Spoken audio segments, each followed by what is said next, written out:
ಒಳ್ಳೆಯ ತಂದೆಯೇ, ಸರ್ವಶಕ್ತನಾದ ದೇವರೇ, ಸುಂದರವಾದ ಸಮಯಕ್ಕಾಗಿ ಸ್ತೋತ್ರ. ನಿಮ್ಮ ಕೃಪೆಯುಳ್ಳ ಕರದ ಕೆಳಗೆ ತಗ್ಗಿಸಿಕೊಳ್ಳುತ್ತೇವೆ. ಇದುವರೆಗೂ ಸ್ತುತಿಗಳಿಂದಲೂ ಸ್ತೋತ್ರಗಳಿಂದಲೂ ನಿಮ್ಮನ್ನು ಮಹಿಮೆ ಪಡಿಸಿದೆವು. ನೀವು ಮಹಿಮೆಯನ್ನು ಹೊಂದಿದ್ದೀರಿ, ನಮ್ಮ ಸ್ತೋತ್ರವನ್ನು ಅಂಗೀಕರಿಸಿದ್ದೀರಿ. ನೀವು ಸುಗಂಧ ವಾಸನೆಯಾಗಿ ಸವಿದ ನಂತರ ಅವರೊಂದಿಗೆ ಒಡಂಬಡಿಕೆ ಮಾಡಿಕೊಂಡ್ರಿ ಎಂಬುದಾಗಿ ವಾಕ್ಯದಲ್ಲಿ ನೋಡುತ್ತೇವೆ. ಈಗಲೂ ಕೂಡ ದೇವರೇ, ನೀವು ನಮ್ಮೊಂದಿಗೆ ಮಾತನಾಡುವಂತಹ ಸಮಯ, ಸಂಧಿಸುವಂತಹ ಸಮಯ, ನಿಮ್ಮ ವಾಕ್ಯವನ್ನು ಕಳುಹಿಸುವಂತಹ ಸಮಯ.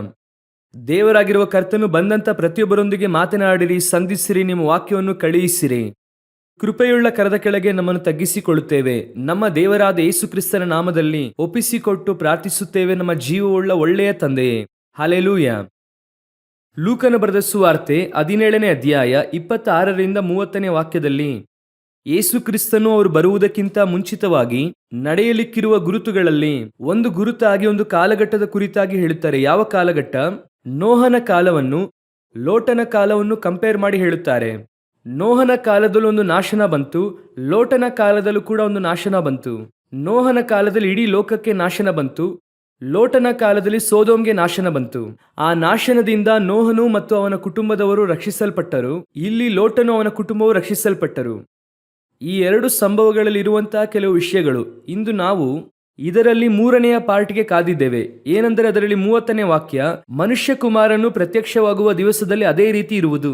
ನೀವು ಹಾಗೂ ನಾನು ಆ 3ನೆಯ ಪಾರ್ಟ್. ಯೇಸು ಬರುವಾಗಲೂ ಕೂಡ ಹೀಗೆ ಸಂಭವಿಸುತ್ತದೆ. ನೋಹನ ಕಾಲದಲ್ಲಿ ನಡೆಯಿತು, ಲೋಟನ ಕಾಲದಲ್ಲಿ ನಡೆಯಿತು, ಯೇಸು ಬರುವಾಗಲೂ ನಡೆಯುತ್ತದೆ.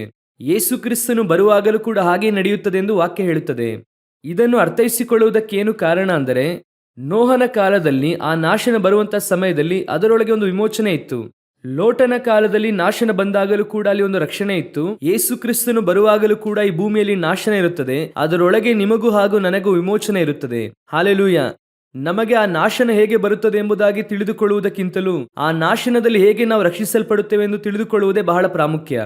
ನಾವು ಇಂದು ಬಹುತೇಕವಾಗಿ ಗುರುತುಗಳನ್ನು ನೋಡುವವರಾಗೇ ಇದ್ದೇವೆ. ಒಳ್ಳೆಯದು, ಗುರುತುಗಳು ಬೇಡ ಎಂದು ಹೇಳುತ್ತಿಲ್ಲ.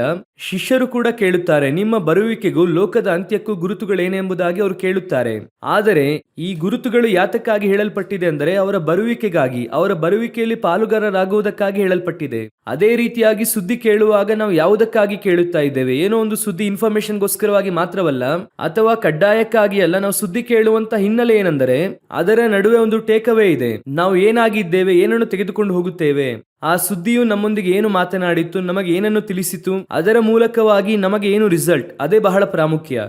ಅದೇ ರೀತಿ ಒಂದೊಂದು ಆರಾಧನೆ ಹಿಂದೆ ಕೂಡ ಒಂದು ಟೇಕ್ ಅವೇ ಇದೆ. ನನ್ನೊಂದಿಗೆ ದೇವರು ಏನು ಮಾತನಾಡುತ್ತಾರೆ.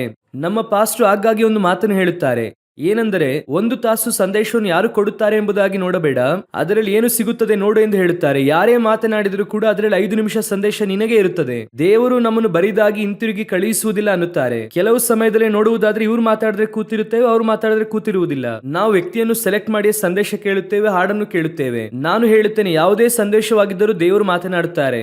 ಎಲ್ಲಾ ಸಂದೇಶದಲ್ಲಿ ಎಲ್ಲ ಇದೆ, ಎಲ್ಲದರಲ್ಲೂ ಕೂಡ ದೇವರಾತ್ಮನೆ ಮಾತನಾಡುತ್ತಾರೆ. ಪಾಪದ ಕುರಿತಾದ ಸಂದೇಶ ಬೇಕು, ನೀತಿಯ ಸಂದೇಶ ಬೇಕು, ನ್ಯಾಯ ತೀರ್ಪಿನ ಸಂದೇಶ ಬೇಕು, ನಂಬಿಕೆಯ ಸಂದೇಶ ಬೇಕು. ಇದೆಲ್ಲವೂ ಕೂಡ ಸೇರಿಯೇ ನಮಗೆ. ಆದರೆ ಇವತ್ತು ಲೋಕವು, ವಿಶ್ವಾಸಿಗಳು ಹೇಗೆ ಇದ್ದಾರೆ ಅಂದರೆ, ಈ ಸಂದೇಶಗಳನ್ನೇ ನೀವು ಡಿಫ್ರೆನ್ಶಿಯೇಟ್ ಮಾಡಿದ್ದೀರಾ. ಇದು ಬೇಕು, ಅದು ಬೇಡ, ಅವ್ರು ಬೇಕು, ಇವ್ರು ಬೇಡ. ಅಂದರೆ ಸುಳ್ಳು ಉಪದೇಶ ನಮಗೆ ಬೇಕಾಗಿಲ್ಲ, ಆದರೆ ಒಳ್ಳೆಯ ಸಂದೇಶದಲ್ಲೇ ನೀವು ಸೆಲೆಕ್ಟ್ ಮಾಡಿ ಇವರೇ ನಮಗೆ ಎಂಬುದಾಗಿ ಹೇಳುವುದನ್ನು ಬಿಟ್ಟು, ಯಾವುದೇ ಸಂದೇಶವಾಗಿದ್ದರೂ ಕೂಡ ಯಾವುದಾದ್ರೂ 5 ನಿಮಿಷ ದೇವರು ಅದರ ಮೂಲಕವಾಗಿ ನಮ್ಮೊಂದಿಗೆ ಮಾತನಾಡುತ್ತಾರೆ. ಆ 5 ನಿಮಿಷಕ್ಕಾಗಿ ನಾವು ಕಾದಿರಬೇಕು. ನಾನು ಹೀಗೆ ತೆಗೆದುಕೊಳ್ಳುತ್ತೇನೆ, ದೇವರು ನನಗೆ ಹೇಳಿಕೊಟ್ಟದ್ದು. ಕತ್ತೆ ಮಾತನಾಡಿದ್ರು ಕೂಡ ಅದರಲ್ಲಿ ಒಂದು ಮೆಸೇಜ್ ಇರುತ್ತದೆ. ನಾವು ಗಮನಿಸಬೇಕು ಆ ಕತ್ತೆ ಏನು ಮಾತನಾಡುತ್ತದೆ ಎಂದು. ಕತ್ತೆ ತಾನೇ ಮಾತನಾಡುತ್ತಿದೆ ಅಂದ್ರೆ ಮುಖ್ಯವಾದ ಸಂದೇಶ ಹೋಗುತ್ತದೆ. ಆ ರೀತಿಯಾಗಿಯೇ ನಮಗೆ ಒಂದು ಟೇಕ್ ಅವೇ ಇದೆ ಸಂದೇಶದಲ್ಲಿ. ಈ ಟೇಕ್ ಅವೇ ಏನಂದ್ರೆ, ಪ್ರಧಾನವಾದದ್ದೇನೆಂದ್ರೆ, ನಾವು ಆತನೊಂದಿಗೆ ಪ್ರವೇಶಿಸುವಂತದ್ದು. ಎಂಡ್ ಆಫ್ ದ ಡೇ ಬರುವಿಕೆ ಬರುತ್ತದೋ ಅಥವಾ ಮರಣ ಸಂಭವಿಸುತ್ತದೋ, ನಮ್ಮ ಒಂದೇ ಉದ್ದೇಶ ಆತನೊಂದಿಗೆ ಇರುವುದು ಅಷ್ಟೇನೆ. ಅದಕ್ಕಾಗಿ ಚರ್ಚ್ಗೆ ಬರುತ್ತಿದ್ದೇವೆ. ಆ ರೀತಿಯಾಗಿರುವಾಗ ಈ ನೋಹನ ದಿನದಲ್ಲೂ ಲೋಟನ ದಿನದಲ್ಲೂ ನಡೆದಂತಹ ಸಂಭವ ಯೇಸುವಿನ ಬರೋಣದಲ್ಲೂ ಕೂಡ ನಡೆಯುತ್ತದೆ. ಅದಕ್ಕಾಗಿಯೇ ನಾವು ಕಾದಿದ್ದೇವೆ. ಇದರ ನಡುವೆ ನೋಹನಿಗೂ ಹಾಗೂ ಲೋಟನಿಗೂ ಕೆಲವು ಡಿಫರೆನ್ಸಸ್ಗಳಿದೆ, ಕೆಲವು ಡಿಫರೆನ್ಸ್ ಇದೆ. ಇವತ್ತು ನಾವು ಅದನ್ನೇ ನೋಡಲಿದ್ದೇವೆ. ಗಮನಿಸಿರಿ. ಒಂದು ವಾಕ್ಯವನ್ನು ಓದಿರಿ. ಲೂಕನ ಬರೆದ ಸುವಾರ್ತೆ 17ನೇ ಅಧ್ಯಾಯ 32ನೇ ವಾಕ್ಯವನ್ನು ಓದಿರಿ. ಆ ಸ್ಥಳದಲ್ಲಿ ವಾಕ್ಯ ನೋಡಿರಿ. ಲೋಟನ ಹೆಂಡತಿಯನ್ನು ನೆನಪಿಗೆ ತಂದುಕೊಳ್ಳಿರಿ. ಯಾಕೆ ದೇವರು ಪರ್ಟಿಕ್ಯುಲರ್ ಆಗಿ ಲೋಟನ ಫ್ಯಾಮಿಲಿ ಕುರಿತಾಗಿ ಮಾತನಾಡುವಾಗ, ಲೋಟನ ಕುರಿತು ಮಾತನಾಡುವಾಗ, ಲೋಟನು ಯಾರಂದ್ರೆ ಲೋಟನು ಸಕ್ಸಸ್ಫುಲ್ ಪರ್ಸನ್. ನಮಗೆ ಲೋಟನು ಅಂದ ಕೂಡಲೇ ನೆಗೆಟಿವ್ ಆದಂತ ಥಾಟ್ ಬಂದಿದೆ. ನಮ್ಮ ಹತ್ರ ಇರುವಂತಹ ಪ್ರಾಬ್ಲಮ್ ಏನಂದ್ರೆ ಒಂದು ಪ್ರೀ ಮೈಂಡ್ ಸೆಟ್ ನೊಂದಿಗೆ ಬೈಬಲ್ ಓದುತ್ತೇವೆ. ಒಂದು ಪ್ರೀ ಮೈಂಡ್ ಸೆಟ್ ಹಾಗಂದ್ರೆ ಏನು ಅರ್ಥ ಅಂದ್ರೆ ಮುಂಚಿತವಾಗಿ ನಮ್ಮ ಥಾಟ್ ಅಲ್ಲಿ ಕೆಲವು ವಿಷಯಗಳು ಇರುತ್ತದೆ. ಈಗ ನಾನು ಹೇಳಿದೆ ನೋಡಿ, ಒಬ್ಬರು ನಮಗೆ ಇಷ್ಟ ಇಲ್ಲ ಅಂದ್ರೆ ಅವರ ಸಂದೇಶವೂ ಕೂಡ ನಮಗೆ ಇಷ್ಟವಾಗುವುದಿಲ್ಲ, ಆದ್ರೆ ಅವರ ಸಂದೇಶ ಚೆನ್ನಾಗೇ ಇರುತ್ತದೆ. ಅವರು ನಮಗೆ ಇಷ್ಟವಾಗ್ಲಿಲ್ಲ ಅಂದ್ರೆ ಅವ್ರು ಎಷ್ಟೇ ಆಳವಾದ ಕಾರ್ಯ ಮಾತನಾಡಿದ್ರು ನಮಗೆ ಇಷ್ಟವಾಗುವುದಿಲ್ಲ. ಒಬ್ಬರು ಇಷ್ಟವಾದ್ರು ಅಂತ ಇಟ್ಕೊಳ್ಳಿ, ಅವರು ಸುಮ್ಮನೆ ಹೇಳಿದ್ರು ಕೂಡ ಎಷ್ಟು ಚೆನ್ನಾಗಿ ಹೇಳುತ್ತಾರೆ ಅಲ್ವಾ ಅನ್ನುತ್ತಾರೆ. ಅದೇ ರೀತಿಯಾಗಿ ನಮಗೆ ಯಾರು ಏನೇ ಹೇಳಿದ್ರು ಕೂಡ ಅವ್ರು ಇಷ್ಟವಾಗಿದ್ದಲ್ಲಿ ಅವರು ಹೇಳುವುದು ನಮಗೆ ತಪ್ಪಾಗಿ ಕಾಣಿಸುವುದಿಲ್ಲ.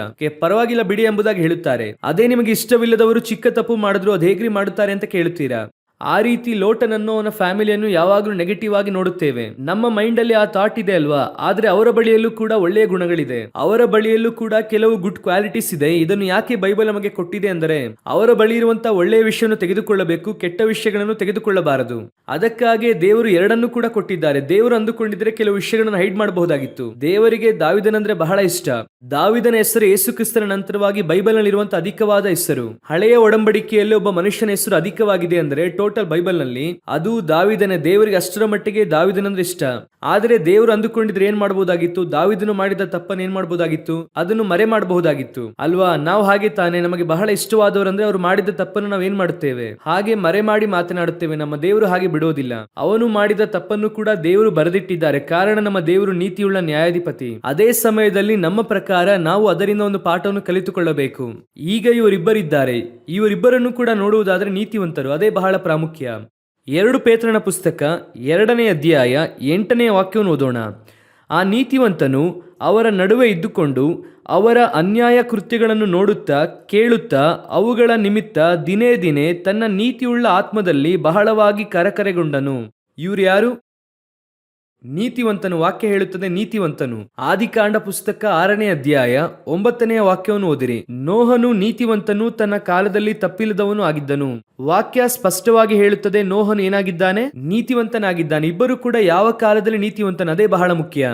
ಇಡೀ ಸೋದೋಮೆ ಕೆಟ್ಟು ಹೋಗಿದೆ, ಅದರ ನಡುವೆ ಲೋಟನು ನೀತಿವಂತನಾಗಿದ್ದಾನೆ. ಇಡೀ ಭೂಮಿ, ಸಕಲ ಭೂಮಿಯೇ ಕೆಟ್ಟು ಹೋಗಿದೆ, ಅದರ ನಡುವೆ ನೋಹನು ನೀತಿವಂತನಾಗಿ ಇದ್ದಾನೆ. ಒಂದು ಸಾಮ್ಯ ನಿಮಗೆ ಗೊತ್ತಿದೆ ಎಂದುಕೊಳ್ಳುತ್ತೇನೆ. ಬೈಬಲ್ ನಲ್ಲಿ ಯೇಸು ಕ್ರಿಸ್ತನು ಅಂಜೂರ ಮರದ ಗಿಡದ ಬಳಿಗೆ ಬಂದು ಒಂದು ಹಣ್ಣನ್ನು ಹುಡುಕುತ್ತಾರೆ, ಗೊತ್ತಲ್ವಾ ನಿಮಗೆ? ಆಗ ಅವರು ಬಂದು ನೋಡುತ್ತಾರೆ, ವಾಕ್ಯ ಸುಂದರವಾಗಿ ಹೇಳುತ್ತದೆ, ಅಲ್ಲಿ ಫಲ ಕೊಡಲಿಕ್ಕೆ ಆಗದೇ ಇದ್ದಂತಹ ಕಾಲವಾದ್ದರಿಂದ ಅಲ್ಲಿ ಫಲವು ಕಾಣಲಿಲ್ಲ. ಇವರು ಬಂದು ಏನ್ ಮಾಡುತ್ತಾರೆ? ಅದರಲ್ಲಿ ಫಲ ಸಿಗುತ್ತದಾ ಅಂತ ನೋಡುತ್ತಾರೆ. ನಿಮಗೂ ನನಗೂ ಚೆನ್ನಾಗಿ ಗೊತ್ತು, ಹೋಟೆಲ್ಗೆ ಹೋಗುವುದಾದ್ರೆ ಸೀಸನ್ ಫ್ರೂಟ್ಸ್ ಎಂಬುದಾಗಿ ಇಟ್ಟಿರುತ್ತಾರೆ. ಆಯಾ ಸೀಸನ್ ನಲ್ಲೇ ಆ ಫ್ರೂಟ್ ಸಿಗುತ್ತದೆ. ಆ ಸೀಸನ್ ಅಲ್ಲಿ ಸಿಗದೇ ಇರುವಂತಹ ಫ್ರೂಟ್ ಅನ್ನು ಕೇಳಿದ್ರೆ ಏನಾಗಲ್ಲ, ಸಿಗುವುದಿಲ್ಲ. ಇದು ನಿಮಗೂ ನನಗೆ ಗೊತ್ತು ಅಂದ್ರೆ ಸರ್ವಶಕ್ತನಾದ ದೇವರಿಗೆ ಗೊತ್ತಿರುತ್ತಾ ಇಲ್ವಾ? ಚೆನ್ನಾಗಿ ಗೊತ್ತು. ಆದರೆ ಆ ಸೀಸನ್ ಇಲ್ಲದೆ ಇರುವಂತ ಕಾಲದಲ್ಲಿ ಅದರ ಹತ್ರ ಬಂದು ಏನ್ ಮಾಡುತ್ತಾರೆ? ದೇವರು ಫಲ ಇದೆಯಾ ಎಂಬುದಾಗಿ ಎದುರು ನೋಡುತ್ತಾರೆ. ಅದರ ಅರ್ಥ ಏನೆಂಬುದಾಗಿ ನೋಡುವುದಾದರೆ ಯೇಸು ಕ್ರಿಸ್ತನ ಒಂದೊಂದು ಮೂವ್ಮೆಂಟಿನ ಹಿಂದೆ ಕೂಡ ಒಂದು ಸ್ಪಿರಿಚುವಲ್ ಥಾಟ್ ಇರುತ್ತದೆ, ಆಕ್ಟಿವಿಟಿ ಇರುತ್ತದೆ. ಅದನ್ನು ನೀವು ಸ್ಪಿರಿಚುವಲ್ ಕಣ್ಣೋಟದಲ್ಲಿ ನೋಡಿದ್ರೆ ಮಾತ್ರ ಅರ್ಥವಾಗುತ್ತೆ, ಹಾಗೆ ಹೊರಗೆ ನೋಡಿದ್ರೆ ಅರ್ಥವಾಗೋದಿಲ್ಲ. ಈಗ ನೋಡಿ ಅದರ ಅರ್ಥವು ಏನಂದ್ರೆ, ಈಗ ನೋಹನು ಇದ್ದಾರೆ, ನೋಹನ ಕಾಲದಲ್ಲಿ ಇಡೀ ಭೂಮಿಯು ಕೂಡ ಕೆಟ್ಟು ಹೋಗಿದೆ. ಆ ವಾಕ್ಯ ಹೇಳುತ್ತದೆ ಅದೇ 6ನೇ ಅಧ್ಯಾಯದಲ್ಲಿ, ಭೂಮಿಯು ಅನ್ಯಾಯದಿಂದ ತುಂಬಿತ್ತು, ಭೂಮಿಯು ಕ್ರಮ ತಪ್ಪಿ ಹೋಗಿತ್ತು, ಅವರ ಹೃದಯದಲ್ಲಿ ಯೋಚಿಸುವುದೆಲ್ಲ ಬರೀ ಕೆಟ್ಟದಾಗೇ ಇತ್ತು. ಹಾಗೆ ವಾಕ್ಯದಲ್ಲಿ ಇದೆ. ಇದೇ ಫಲ ಕೊಡಲಿಕ್ಕೆ ಆಗದೇ ಇರುವ ಕಾಲ, ಫಲವೇ ಇಲ್ಲ, ನೋ ಸೀಸನ್. ನೀತಿವಂತನಾಗಿರುವುದಕ್ಕೆ ಸಾಧ್ಯವೇ ಇಲ್ಲ. ಆದರೆ ಅದರ ನಡುವೆ ಒಂದು ಫಲ ಇದೆ. ನೋಹನು ನೀತಿವಂತನಾಗಿ ಇದ್ದನು. ಹಾಲೆಲೂಯ. ಇಂದು ಅನೇಕ ಸಮಯದಲ್ಲಿ ನಾವು ಏನ್ ಮಾಡುತ್ತೇವೆ ಅಂದ್ರೆ, ನಮ್ಮ ಸುತ್ತಲಿರುವಂತಹ ಸಿಚುವೇಶನ್ ನೋಡಿ ನಾವೊಂದು ಲೆಕ್ಕಾಚಾರ ಹಾಕುತ್ತೇವೆ. ಏನ್ ಹೇಳುತ್ತೇವೆ? ನಾನು ಚೆನ್ನಾಗಿಯೇ ಇದ್ದೆ, ಆ ಏರಿಯಾಗೆ ಹೋದ ನಂತರ ಕೆಟ್ಟು ಹೋದೆ. ನನ್ನ ಮಕ್ಕಳು ಒಳ್ಳೆಯವರೇ ಆದ್ರೆ ಆ ಕಾಲೇಜ್ಗೆ ಹೋದ ನಂತರವಾಗಿ ಕೆಟ್ಟು ಹೋದ್ರು. ನಮ್ಮವರು ಒಳ್ಳೆಯವರೇ ಆದ್ರೆ ಆ ಕೆಲಸಕ್ಕೆ ಹೋದ ನಂತರವಾಗಿ ಕೆಟ್ಟು ಹೋದ್ರು. ಹಾಗಂದ್ರೆ ಏನ್ ಅರ್ಥ ಅಂದ್ರೆ, ನಾವು ಪರಿಸ್ಥಿತಿಯಿಂದ ಕೆಟ್ಟು ಹೋಗುತ್ತೇವೆ ಎಂಬುದಾಗಿ ಹೇಳುತ್ತೇವೆ. ಆದ್ರೆ ಬೈಬಲ್ ಹೇಳುತ್ತದೆ, ಲೋಕವೇ ತಪ್ಪಾಗಿದ್ದರೂ ಕೂಡ ನೀವು ಹಾಗೂ ನಾನು ನೀತಿವಂತನಾಗಿಯೇ ಇರಬೇಕು. ಅದನ್ನೇ ದೇವರು ಎಕ್ಸ್ಪೆಕ್ಟ್ ಮಾಡುತ್ತಾರೆ. ನಾವು ಒಂದು ವಾಕ್ಯ ಇದೆ, ನಿಮಗೆ ಗೊತ್ತಿದೆ ಎಂದುಕೊಳ್ಳುತ್ತೇನೆ, ಪರಲೋಕ ರಾಜ್ಯವು ಹುಳಿ ಹಿಟ್ಟಿಗೆ ಸಮಾನವಾಗಿದೆ. ಬೈಬಲ್ ಪ್ರಕಾರ ಹುಳಿ ಹಿಟ್ಟು ಎನ್ನುವಂಥದ್ದು ಒಂದು ನೆಗೆಟಿವ್ ಪ್ಯಾರಬಲ್, ಅಂದ್ರೆ ವಿರೋಧತ್ವ ಉಳ್ಳದ್ದು. ಯಾಕಂದ್ರೆ ಹುಳಿ ಹಿಟ್ಟು ಅಂದ್ರೆ ಅರ್ಥ ಏನು ಅಂದ್ರೆ ಸುಳ್ಳು ಉಪದೇಶಕ್ಕೆ ಗುರುತಾಗಿ ದೇವರು ಹೇಳುತ್ತಾರೆ. ಅದರ ಅರ್ಥ ಏನಂದ್ರೆ ಇಟ್ಸ್ ಎ ನೆಗೆಟಿವ್ ಪ್ಯಾರಬಲ್. ಅದು ಬಂದು ಸುಳ್ಳು ಉಪದೇಶಕ್ಕೆ, ಸುಳ್ಳು ಉಪದೇಶ ಭಯಂಕರವಾಗಿ ಹರಡುತ್ತದೆ. ಹುಳಿ ಹಿಟ್ಟು ಅಂದ್ರೆ ಏನರ್ಥ? ಇಲ್ಲಿ ಇರುವಂತವರಿಗೆ ಅದು ಅರ್ಥವಾಗುವುದಕ್ಕೆ ಅವಕಾಶ ಇಲ್ಲ. ನಮಗೆ ಅರ್ಥವಾಗಬೇಕು ಅಂದ್ರೆ ಈ ಮೊಸರಿಗೆ ಎಪ್ಪಾಕುತ್ತೀರಾ ಅಲ್ವಾ? ಈಗ ಅದನ್ನು ಹಾಕುವುದಿಲ್ಲ, ಎಲ್ಲ ಪ್ಯಾಕೆಟ್ ಆಗಿದೆ. ಒಂದು 30 ವರ್ಷದ ಹಿಂದೆ ಹಾಲಿಗೆ ಎಪ್ಪಾಕುವುದೆನ್ನುವುದು ಅದು ಒಂದು ಕಾನ್ಸೆಪ್ಟ್. ರಾತ್ರಿ ಹಾಕುವುದು, ಪಕ್ಕದ ಮನೆಯವರ ಹತ್ರ ಹೋಗಿ ಸಾಲ ಇಸ್ಕೊಳ್ಳುವುದು ಒಂದು ಕಾನ್ಸೆಪ್ಟ್. ಅದು ಪಕ್ಕದ ಮನೆಯವರ ಹತ್ರ ಹೋಗಿ ಎಪ್ಪಿಗೆ ಮೊಸರು ಬೇಕಂತ ಕೇಳಿದ್ದೀರಾ? ನನ್ನ ಕೆಲಸವೇ ಅದು. ನಮ್ಮಮ್ಮ ಹೇಳ್ತಾ ಇದ್ರು, ಹೋಗಿ ಪಕ್ಕದ ಮನೆಯವರ ಹತ್ರ ಎಪ್ಪಿಗೆ ಮೊಸರಿಸ್ಕೊಮ್ಮ ಅಂತ ಹೇಳುತ್ತಾರೆ. ನಾವು ಅದನ್ನು ತಂದು ಹಾಲಿಗೆ ಹಾಕಿದ ಕೂಡಲೇ ಮೊಸರಾಗುತ್ತದೆ. ಈಗೆಲ್ಲ ಪ್ಯಾಕೆಟ್ ಅಲ್ಲಿ ಸಿಗುತ್ತದೆ, ಪ್ಯಾಕೆಟ್ ಹಾಲು ಸಿಗುತ್ತದೆ, ಮೊಸರು ಸಿಗುತ್ತದೆ. ಸೊ ಈಗ ನಿಮಗೆ ಅದು ಗೊತ್ತಿಲ್ಲ. ಆಕ್ಚುಯಲ್ ಆಗಿ ಏನಂದ್ರೆ, ಆ ಸ್ವಲ್ಪ ಇರುವಂತ ಮೊಸರು ಒಂದು ಅರ್ಧ ಲೀಟರ್ ಹಾಲಿನಲ್ಲ 1 ಲೀಟರ್ ಹಾಲಿನಲ್ಲ ಹಾಕುದ್ರಿ ಅಂದ್ರೆ ಆ ಇಡೀ ಹಾಲು ಏನಾಗಿ ಮಾರ್ಪಡುತ್ತದೆ? ಮೊಸರಾಗಿ ಮಾರ್ಪಡುತ್ತದೆ. ಯಾಕಂದ್ರೆ ಅದರಲ್ಲಿ ಈಸ್ಟ್ ಎನ್ನುವಂಥದ್ದು ಒಂದು ಇರುತ್ತದೆ, ಅದಕ್ಕೆ ಬದಲಾಯಿಸುವಂತ ಗುಣಶಕ್ತಿ ಇರುತ್ತದೆ. ಸ್ವಲ್ಪ ಮೊಸರು ಆ ಇಡೀ ಹಾಲನ್ನೇ ಮೊಸರಾಗಿ ಮಾರ್ಪಡಿಸುವ ಹಾಗೆ. ಅದನ್ನೇ ಅವರು ಆ ಸಾಮ್ಯದಲ್ಲಿ ಹೇಳುತ್ತಾರೆ, ಸ್ವಲ್ಪ ಹುಳಿ ಇಟ್ಟು 3 ಸೇರು ಹಿಟ್ಟನ್ನು ಮಾರ್ಪಡಿಸುವ ಹಾಗೆ. ಈ ಸುಳ್ಳು ಉಪದೇಶ ಏನ್ ಮಾಡುತ್ತದೆ? ಯಾರ ಮೂಲಕವಾದ್ರೂ ಕೂಡ ಒಳಗೆ ಬರಬಹುದು, ಸಭೆಯೊಳಗೆ ಬರುತ್ತದೆ. ಯಾರಾದ್ರೂ ಎಲ್ಲಿಂದಾದ್ರೂ ಒಳಗೆ ತಂದು ಹಾಕುತ್ತಾರೆ. ಇದು ಪಾಸ್ಟ್ರಿಗೆ ಗೊತ್ತಿರುವುದಿಲ್ಲ. ಆಮೇಲೆ ನೋಡುವುದಾದ್ರೆ ಒಂದು 10 ಜನ ಪ್ರತ್ಯೇಕವಾಗಿ ಆಚೆ ಹೋಗುತ್ತಾರೆ. ಏನಂತ ನೋಡುವುದಾದ್ರೆ, ಆ ಸುಳ್ಳು ಉಪದೇಶ ನಮಗೆ ಗೊತ್ತಿಲ್ಲದೆ ಒಳಗೆ ಏನಾಗುತ್ತದೆ? ಹರಡುತ್ತದೆ. ಅದಕ್ಕೆ ಈಕ್ವಲ್ ಆಗಿ ದೇವರು ಏನ್ ಹೇಳುತ್ತಾರೆ? ಪರಲೋಕ ರಾಜ್ಯವನ್ನು ಹೇಳುತ್ತಾರೆ. ಅದರ ಅರ್ಥ ಏನಂದ್ರೆ, ಪರಲೋಕ ರಾಜ್ಯವು ನಮ್ಮೊಳಗೆ ಇದ್ದರೆ, ನಮ್ಮ ಒಬ್ಬರಲ್ಲಿ ಇದ್ದರೆ ಸಾಕು. ಹೇಗೆ ಹುಳಿ ಹಿಟ್ಟು ನಮ್ಮ ಸುತ್ತಲಿರುವಂತದ್ದೆಲ್ಲವನ್ನು ಕೂಡ ಹುಳಿ ಹಿಟ್ಟನ್ನಾಗಿ ಮಾರ್ಪಡಿಸುತ್ತದೋ, ಹೇಗೆ ಆ ಸ್ವಲ್ಪ ಮೊಸರು ತನ್ನ ಸುತ್ತಲಿರುವಂತ ಎಲ್ಲ ಹಾಲನ್ನು ಕೂಡ ಮೊಸರಾಗಿ ಮಾರ್ಪಡಿಸುತ್ತದೋ, ಅದೇ ರೀತಿಯಾಗಿ ನಮ್ಮೊಳಗೆ ಇರುವಂತಹ ಪರಲೋಕ ರಾಜ್ಯವು ನಮ್ಮ ಸುತ್ತಲಿರುವಂತ ಎಲ್ಲರನ್ನು ಕೂಡ ಪರಲೋಕ ಉಳ್ಳವರನ್ನಾಗಿ ಮಾರ್ಪಡಿಸುತ್ತದೆ. ಅಷ್ಟೊಂದು ಶಕ್ತಿಯುತವಾಗಿದೆ. ಆದ್ದರಿಂದಲೇ ಅವರು ಹೇಳುತ್ತಾರೆ, ಪರಲೋಕ ರಾಜ್ಯವು ಹುಳಿ ಹಿಟ್ಟಿಗೆ ಸಮಾನವಾಗಿದೆ. ಈಗ ಈ ಸ್ಥಳದಲ್ಲಿ ನೋಡಿ, ನಾವೆಲ್ಲರೂ ಕೂಡ ನಮ್ಮ ಸುತ್ತಲಿರುವಂತ ಪರಿಸ್ಥಿತಿಯನ್ನೇ ತಾನೇ ಹೇಳುತ್ತೇವೆ. ನಾನು ಅಲ್ಲಿ ಹೋಗಿದ್ದರಿಂದಲೇ ಕೆಟ್ಟು ಹೋದೆ, ಅವರಿಂದಲೇ ನನಗೆ ಈ ಪ್ರಾಬ್ಲಮ್. ಅಲ್ಲಿ ಮಾತ್ರ ನಾನು ಇರದೆ ಬೇರೆ ಸ್ಥಳದಲ್ಲಿ ಇದ್ದಿದ್ರೆ ಖಂಡಿತವಾಗಿ ನಾನು ಬೀಳುತ್ತಿರಲಿಲ್ಲ. ಚೆನ್ನಾಗಿ ಗಮನಿಸಿರಿ, ಈ ಸುತ್ತಲಿರುವಂತ ಪರಿಸ್ಥಿತಿಯ ಕುರಿತಾಗಿ ನಾವು ಮಾತನಾಡಬಾರದು ಎಂಬುದಾಗಿ ಬೈಬಲ್ ಹೇಳುತ್ತದೆ. ಸಂಪೂರ್ಣವಾಗಿ ಫಲ ಕೊಡಲು ಆಗದೇ ಇರುವ ಕಾಲವಾಗಿ ಇರುತ್ತದೆ. ಆದರೆ ಅದರೊಳಗೆ ಒಂದು ಫಲ ಇದ್ದರೆ ಸಾಕು, ಅಲ್ಲಿ ಒಬ್ಬ ನೋಹ ಇದ್ದರೆ ಸಾಕು, ಇಡೀ ಲೋಕವನ್ನೇ ಕಾಪಾಡಲು ಸಾಧ್ಯ, ಇನ್ನೊಂದು ಜನರೇಷನ್ ರೂಪಿಸಲು ಸಾಧ್ಯ, ಇನ್ನೊಂದು ಲೋಕವನ್ನು ಉಂಟು ಮಾಡಲು ಸಾಧ್ಯ. ಆ ಒಂದು ನಾವೆಯೊಳಗೆ ಒಬ್ಬ ನೋಹನನ್ನು ಇಟ್ಟು ಪುನಃ ಇವತ್ತು 800 ಕೋಟಿ ಜನ ಇದ್ದಾರೆ. ಅವರೆಲ್ಲರೂ ಕೂಡ ಆ ಒಬ್ಬ ನೋಹನ ಮೂಲಕವಾಗಿ ಬಂದವರೇ. ಹಲ್ಲೆಲೂಯಾ. ಹಾಗಾದ್ರೆ ಆ ಒಂದು ಕಾರ್ಯ, ಆ ಚಿಕ್ಕ ಒಂದು ಫಲ ದೇವರು ನೋಡುತ್ತಾರೆ, ಫಲವನ್ನು ಹುಡುಕುತ್ತಾರೆ. ಅಲ್ಲಿ ಯಾವ ಫಲವೂ ಸಿಗದೇ ಇದ್ದದರಿಂದ ಈಗ ಯೋಚನೆ ಮಾಡಿ ನೋಡಿ, ನೋಹನ ಕಾಲದಲ್ಲಿ ಅವನು ನೀತಿವಂತನಾಗಿದ್ದದ್ದು ಸತ್ಯವೇ ಆದರೆ ಅದೇ ಕ್ವಾಲಿಟಿ, ಸೇಮ್ ಕ್ವಾಲಿಟಿ ಯಾರ ಹತ್ರ ಇದೆ? ಲೋಟನ ಹತ್ರ ಇದೆ. ಲೋಟನು ಇಡೀ ಸೋದೋಮ್ ಕೂಡ ಕೆಟ್ಟು ಹೋಗಿದೆ. ಸೋದೋಮ್ ಎಷ್ಟರ ಮಟ್ಟಿಗೆ ಇದೆ ಅಂದರೆ, ನೋಹನ ಕಾಲದಲ್ಲಿ ಲೋಕ ನಾಶನಕ್ಕೆ ಬಂದ ಹಾಗೆ ಲೋಟನ ಕಾಲದಲ್ಲಿ ಸೋದೋಮ್ ಏನಾಗಿತ್ತು? ನಾಶನಕ್ಕೆ ನೇರವಾಗಿ ಬಂತು. ಆದರೆ ವಾಕ್ಯ ಹೇಳುತ್ತದೆ, ಅದರ ನಡುವೆ ಒಬ್ಬನು ನೀತಿವಂತನಾಗಿದ್ದನು ಎಂಬುದಾಗಿ ವಾಕ್ಯ ಹೇಳುತ್ತದೆ. ಹೇಗೆ ಅದರ ನಡುವೆ ಅವನಿಂದ ನೀತಿವಂತನಾಗಿ ಇರಲು ಸಾಧ್ಯವಾಯಿತು? ಅದೇ ಬಹಳ ಮುಖ್ಯ. ಹೇಗೆ ಅದರ ನಡುವೆ ನೀತಿವಂತನಾಗಲು ಸಾಧ್ಯವಾಯಿತು? ಅವನು ಸುತ್ತಲಿದ್ದಂತ ಯಾವುದು ಕೂಡ ಅವನನ್ನು ಮುಟ್ಟದಂತೆ ನೋಡಿಕೊಂಡ. ನನಗೆ ಬಹಳ ಆದರೆ ಆ ಕಾರ್ಯವನ್ನು ಓದಿ ನೋಡಿ, ಅವನು ಎಲ್ಲಿ ಕೂತುಕೊಂಡಿದ್ದಾನೆ? ಆದಿಕಾಂಡ ಪುಸ್ತಕ 19ನೇ ಅಧ್ಯಾಯ ನೀವು ಓದುವಾಗ ಲೋಟನನ್ನು ಸಂಧಿಸುವುದಕ್ಕೆ ಬರುತ್ತಾರೆ. ನನಗೆ ಲೋಟನ ಬಳಿ ಅದ್ಭುತವಾದ ನೀತಿವಂತನ ಕ್ವಾಲಿಟಿ ಎಲ್ಲ ಇರುತ್ತದೆ. ಆದಿಕಾಂಡ 19ನೇ ಅಧ್ಯಾಯ 1ನೇ ವಾಕ್ಯ ಓದಿರಿ. ಆ ದೂತರಿಬ್ಬರು ಸಾಯಂಕಾಲದಲ್ಲಿ ಸೋದೋಮಿಗೆ ಬಂದಾಗ ಲೋಟನು ಸೋದೋಮಿನ ಊರು ಬಾಗಿಲಲ್ಲಿ ಕೂತುಕೊಂಡಿದ್ದನು. ಲೋಟನು ಎಲ್ಲಿ ಕೂತುಕೊಂಡಿದ್ದ? ಸೋದೋಮಿನ ಬಾಗಿಲಿನಲ್ಲಿ. ಮನೆಯ ಬಾಗಿಲಿನ ಮುಂದೆ ಅಲ್ಲ. ಎಲ್ಲಿ ಕೂತಿದ್ದ? ಸೋದೋಮ್ ಊರು ಬಾಗಿಲಿನಲ್ಲಿ. ಊರು ಬಿಟ್ಟೆ ಆಚೆ ಹೋದ. ಊರೊಳಗೆ ಪಾಪ ಇದೆ, ಅವನೇನ್ ಮಾಡಿದಂತೆ? ಊರು ಬಿಟ್ಟೆ ಆಚೆ ಹೋದ. ಇದೇ ಬಹಳ ಇಂಪಾರ್ಟೆಂಟ್. ಅನೇಕ ಸಮಯದಲ್ಲಿ ನಮ್ಮ ಹತ್ರ ಇರುವಂತಹ ಸಮಸ್ಯೆ ಏನಂದ್ರೆ, ಈಗ ಅದರ ನಡುವೆ ಕೂತುಕೊಂಡು ನಾವು ಪರಿಶುದ್ಧರಾಗಿ ಬಾಳುವುದು ಎಂಬುದಾಗಿ ಒಂದಿದೆ. ಕೆಲವು ಪಾಪಗಳಿಗೆ ಬೈಬಲ್ ಎದುರಿಸಿ ನಿಲ್ಲುವುದಕ್ಕೆ ಹೇಳುತ್ತದೆ, ಕೆಲವು ಪಾಪಗಳನ್ನು ಬಿಟ್ಟು ಓಡುವುದಕ್ಕೆ ಬೈಬಲ್ ಹೇಳುತ್ತದೆ. ನಾವು ಎರಡನ್ನು ಕೂಡ ಡಿಫ್ರೆನ್ಶಿಯೇಟ್ ಮಾಡಿ ನೋಡಬೇಕು. ಸೈತಾನನಿಗೆ ಎದುರಿಸಿ ನಿಲ್ಲಿರಿ, ಆದರೆ ಕೆಲವು ಪಾಪಗಳಿಗೆ ತಪ್ಪಿಸಿಕೊಂಡು ಓಡಿರಿ. ಈಗ ನಮ್ಮ ಹತ್ರ ಇರುವಂತಹ ಸಮಸ್ಯೆ ಏನಂದ್ರೆ, ಸೈತಾನನನ್ನು ಬಿಟ್ಟು ಓಡುತ್ತೇವೆ, ಆದರೆ ಪಾಪವನ್ನು ಎದುರಿಸಿ ನಿಲ್ಲುತ್ತೇವೆ. ನಾನು ಹೇಳುವುದು ಅರ್ಥವಾಗಲಿಲ್ವಾ? ಚೆನ್ನಾಗಿ ಯೋಚನೆ ಮಾಡಿ, ಪ್ರಾಕ್ಟಿಕಲ್ ಆಗಿ ಗಮನಿಸಿರಿ. ಸೈತಾನನು ನಮ್ಮನ್ನು ಕಂಡು ಓಡಬೇಕು. ಅಥಾರಿಟಿ ನಮ್ಮ ಕೈಲಿದೆ. ದೇವರು ಸೈತಾನನ ತಲೆಯನ್ನು ಜಜ್ಜಿದರು. ಈಗ ನಮ್ಮ ಹತ್ರ ಅಥಾರಿಟಿಯನ್ನು ಕೊಟ್ಟಿದ್ದಾರೆ. ನ್ಯಾಯವಾಗಿ ನಾವೇನ್ ಮಾಡಬೇಕು? ಎದುರಿಸಿ ನಿಲ್ಲಬೇಕು. ನಮ್ಮವರು ನೋಡಿದ್ರೆ ಸೈತಾನನು ಕಂಡ್ರೆ ಇವರು ಭಯಪಡುತ್ತಾರೆ. ಇವರು ಹೇಳುತ್ತಾರೆ, ರಾತ್ರಿ ಕಪ್ಪಗೆ ಇರುವಂತ ಒಂದು ಹಾಗೆ ಆ ಕಡೆ ಈ ಕಡೆ ಓಡಾಡುತ್ತಾ ಇತ್ತು, ರಾತ್ರಿ ಎಲ್ಲ ನಿದ್ದೆ ಇಲ್ಲ. ಯಾಕೆ ಇಲ್ಲ? ನ್ಯಾಯವಾಗಿ ನೀವು ಮಲಗಿರಬೇಕು, ಸೈತಾನನು ಎಚ್ಚರವಾಗಿರಬೇಕು. ಯೋಚನೆ ಮಾಡಿ ನೋಡಿ, ನೀವು ಸರ್ವಶಕ್ತನಾದಂತಹ ದೇವರ ಮಕ್ಕಳಾಗಿರುವ ಪಕ್ಷದಲ್ಲಿ ಹೇಗೆ ಸೈತಾನ ನಿಮ್ಮ ಹತ್ರ ಬರುತ್ತಾನೆ? ಯೇಸು ಹೇಳುತ್ತಾರೆ, ಲೋಕದ ಅಧಿಪತಿಯು ನನ್ನ ಬಳಿಗೆ ಬರುತ್ತಾನೆ, ಅವನಿಗೆ ನನ್ನ ಬಳಿ ನಿಮ್ಮ ಹತ್ರ ಏನೂ ಇಲ್ಲ ಅಂದ್ರೆ ಸೈತಾನ ನಿಮ್ಮ ಹತ್ರ ಬರುವುದಿಲ್ಲ. ಏನಾದ್ರೂ ಇದ್ರೇನೆ ಇಲ್ಲಿ ಸಮಸ್ಯೆನೆ. ನಮ್ಮ ಮನೆಯೊಳಗೆ ಇರುವೆ ಬರುತ್ತದೆ ಅಂದ್ರೆ ಎಲ್ಲೋ ಒಂದು ಕಡೆ ಸ್ವೀಟ್ ಇದೆ ಎಂಬುದಾಗಿ ಅರ್ಥ. ಒಂದು ಕಡೆ ಏನಾದ್ರೂ ಒಂದು ಏನೇ ಹೇಳೋದು, ಇಲಿನೋ ಬೆಕ್ಕೋ ಬರುತ್ತದೆ ಅಂದ್ರೆ ಏನೋ ಅದಕ್ಕೆ ಸಂಬಂಧಪಟ್ಟಂತ ಮಾಂಸ ಇದೆ ಎಂಬುದಾಗಿ ಅರ್ಥ. ಏನೂ ಇಲ್ಲ ಅಂದ್ರೆ ಯಾಕೆ ಬರುತ್ತದೆ? ಇವತ್ತು ದೇವರು ನಮ್ಮನ್ನು ಸೈತಾನನ್ನು ಎದುರಿಸಿ ನಿಲ್ಲಿರಿ ಅಂದ್ರೆ ಸೈತಾನನಿಗೆ ಭಯಪಡುವಂತ ಒಂದು ದೊಡ್ಡ ಗುಂಪಿದೆ. ಅದು ಬರುತ್ತಾ ಇದು ಬರುತ್ತಾ, ಹಂಗ್ ಮಾಡುತ್ತಾ ಹಿಂಗ್ ಮಾಡುತ್ತಾ ಸೈತಾನನಿಗೆ ಎದುರಿಸಿ ನಿಲ್ಲಿರಿ ಎಂಬುದಾಗಿ ದೇವರು ಹೇಳ್ತಾರೆ. ಅದೇ ಸಮಯದಲ್ಲಿ ಪಾಪವನ್ನು ಬಿಟ್ಟು ಏನ್ ಮಾಡ್ಬೇಕು? ಓಡಿ ಹೋಗ್ಬೇಕು. ಇವರು ಪಾಪವನ್ನು ಎದುರಿಸಿ ನಿಲ್ಲುತ್ತಾರೆ. ಆ ಸ್ಥಳಕ್ಕೆ ಹೋಗಬೇಡ ಅಂದ್ರೆ ಹೋಗ್ಬಾರ್ದು. ಅಲ್ಲಿ ಒಂದು ನಿಂತಿದೆ, ನೀನು ಹೋದ್ರೆ ಬೀಳುತ್ತೀಯ ಅಂದ್ರೆ ಹೋಗ್ಬಾರ್ದು. ಅದರೊಂದಿಗೆ ಮಾತಾಡಬೇಡ ಅಂದ್ರೆ ಮಾತಾಡಬಾರ್ದು. ಸೈತಾನನಿಗೆ ಚೆನ್ನಾಗಿ ಗೊತ್ತು, ಕಣ್ಣಿನ ಆಶೆ, ಶರೀರದ ಆಶೆ, ಬದುಕು ಬಾಳಿನ ಡಂಬ ಇದೆ ಅಂದ್ರೆ ಅಲ್ಲಿ ಹೋಗ್ಬೇಡ ಅಂದ್ರೆ ಹೋಗ್ಬಾರ್ದು. ಕೆಲವು ವಿಷಯಗಳಿಗೆ, ಶರೀರದ ಆಶೆಗೆ ನೀವೇನ್ ಮಾಡ್ಬೇಕು? ಅಲ್ಲೇ ನಿಂತುಕೊಂಡು ನೀವೇನ್ ಮಾಡುವುದಕ್ಕೆ ಆಗಲ್ಲ, ಜಯಿಸುವುದಕ್ಕೆ ಆಗಲ್ಲ. ಇಲ್ಲಿ ಎರಡು ನಡೆಯುತ್ತದೆ. ಈ ಸ್ಥಳದಲ್ಲಿ ನೋಡಿ, ಲೋಟನು ಯಾಕೆ ಊರು ಬಾಗಿಲಲ್ಲಿ ಕೂತುಕೊಂಡಿದ್ದ? ವಾಕ್ಯ ಹೇಳುತ್ತದೆ, ಸಾಯಂಕಾಲದಲ್ಲಿ ಆ ದೂತರು ಬರುವಾಗ ಲೋಟನು ಸೋದೋಮಿನ, ಯಾಕಂದ್ರೆ ಒಳಗೆ ಎಲ್ಲರೂ ಕೂಡ ಸಲಿಂಗ ಕಾಮದವರು, ಒಳಗೆ ಎಲ್ಲರೂ ಕೂಡ ಹೋಮೋಸೆಕ್ಷುಯಾಲಿಟಿ. ಈಗ ಇವನಿಂದ ಆ ಸ್ಥಳದಲ್ಲಿ ಏನ್ ಮಾಡಕ್ಕಾಗಲ್ಲ, ಇವನಿಂದ ಏನ್ ಮಾಡಕ್ಕಾಗಲ್ಲ, ಕೂತ್ಕೊಳ್ಳಕ್ಕಾಗಲ್ಲ. ಕೂತ್ಕೊಂಡ್ರೆ ಕತೆ ಮುಗಿಯಿತು. ಆದ್ದರಿಂದ ಲೋಟನು ಊರ ಆಚೆ, ಸೋದೋಮ್ ಬಿಟ್ಟು ಆಚೆ ಬಂದ. ಊರ್ ಬಿಟ್ಟು ಆಚೆ ಬಂದು ಎಂಟ್ರೆನ್ಸ್ ನಲ್ಲಿ ಕೂತಿದ್ದಾನೆ. ಇದುವೇ ನೀತಿವಂತನ ಗುಣಾತಿಶಯ. ಒಂದು ಪಾಪ ನಡೆಯುತ್ತಾ ಇದೆ ಅಂದ್ರೆ ಅಲ್ಲೇ ಕೂತ್ಕೊಂಡು ಹೋರಾಡಿ ಜಯಿಸುವುದಲ್ಲ, ಆ ಸ್ಥಳದಿಂದ ಹೊರಟು ಬರಬೇಕು.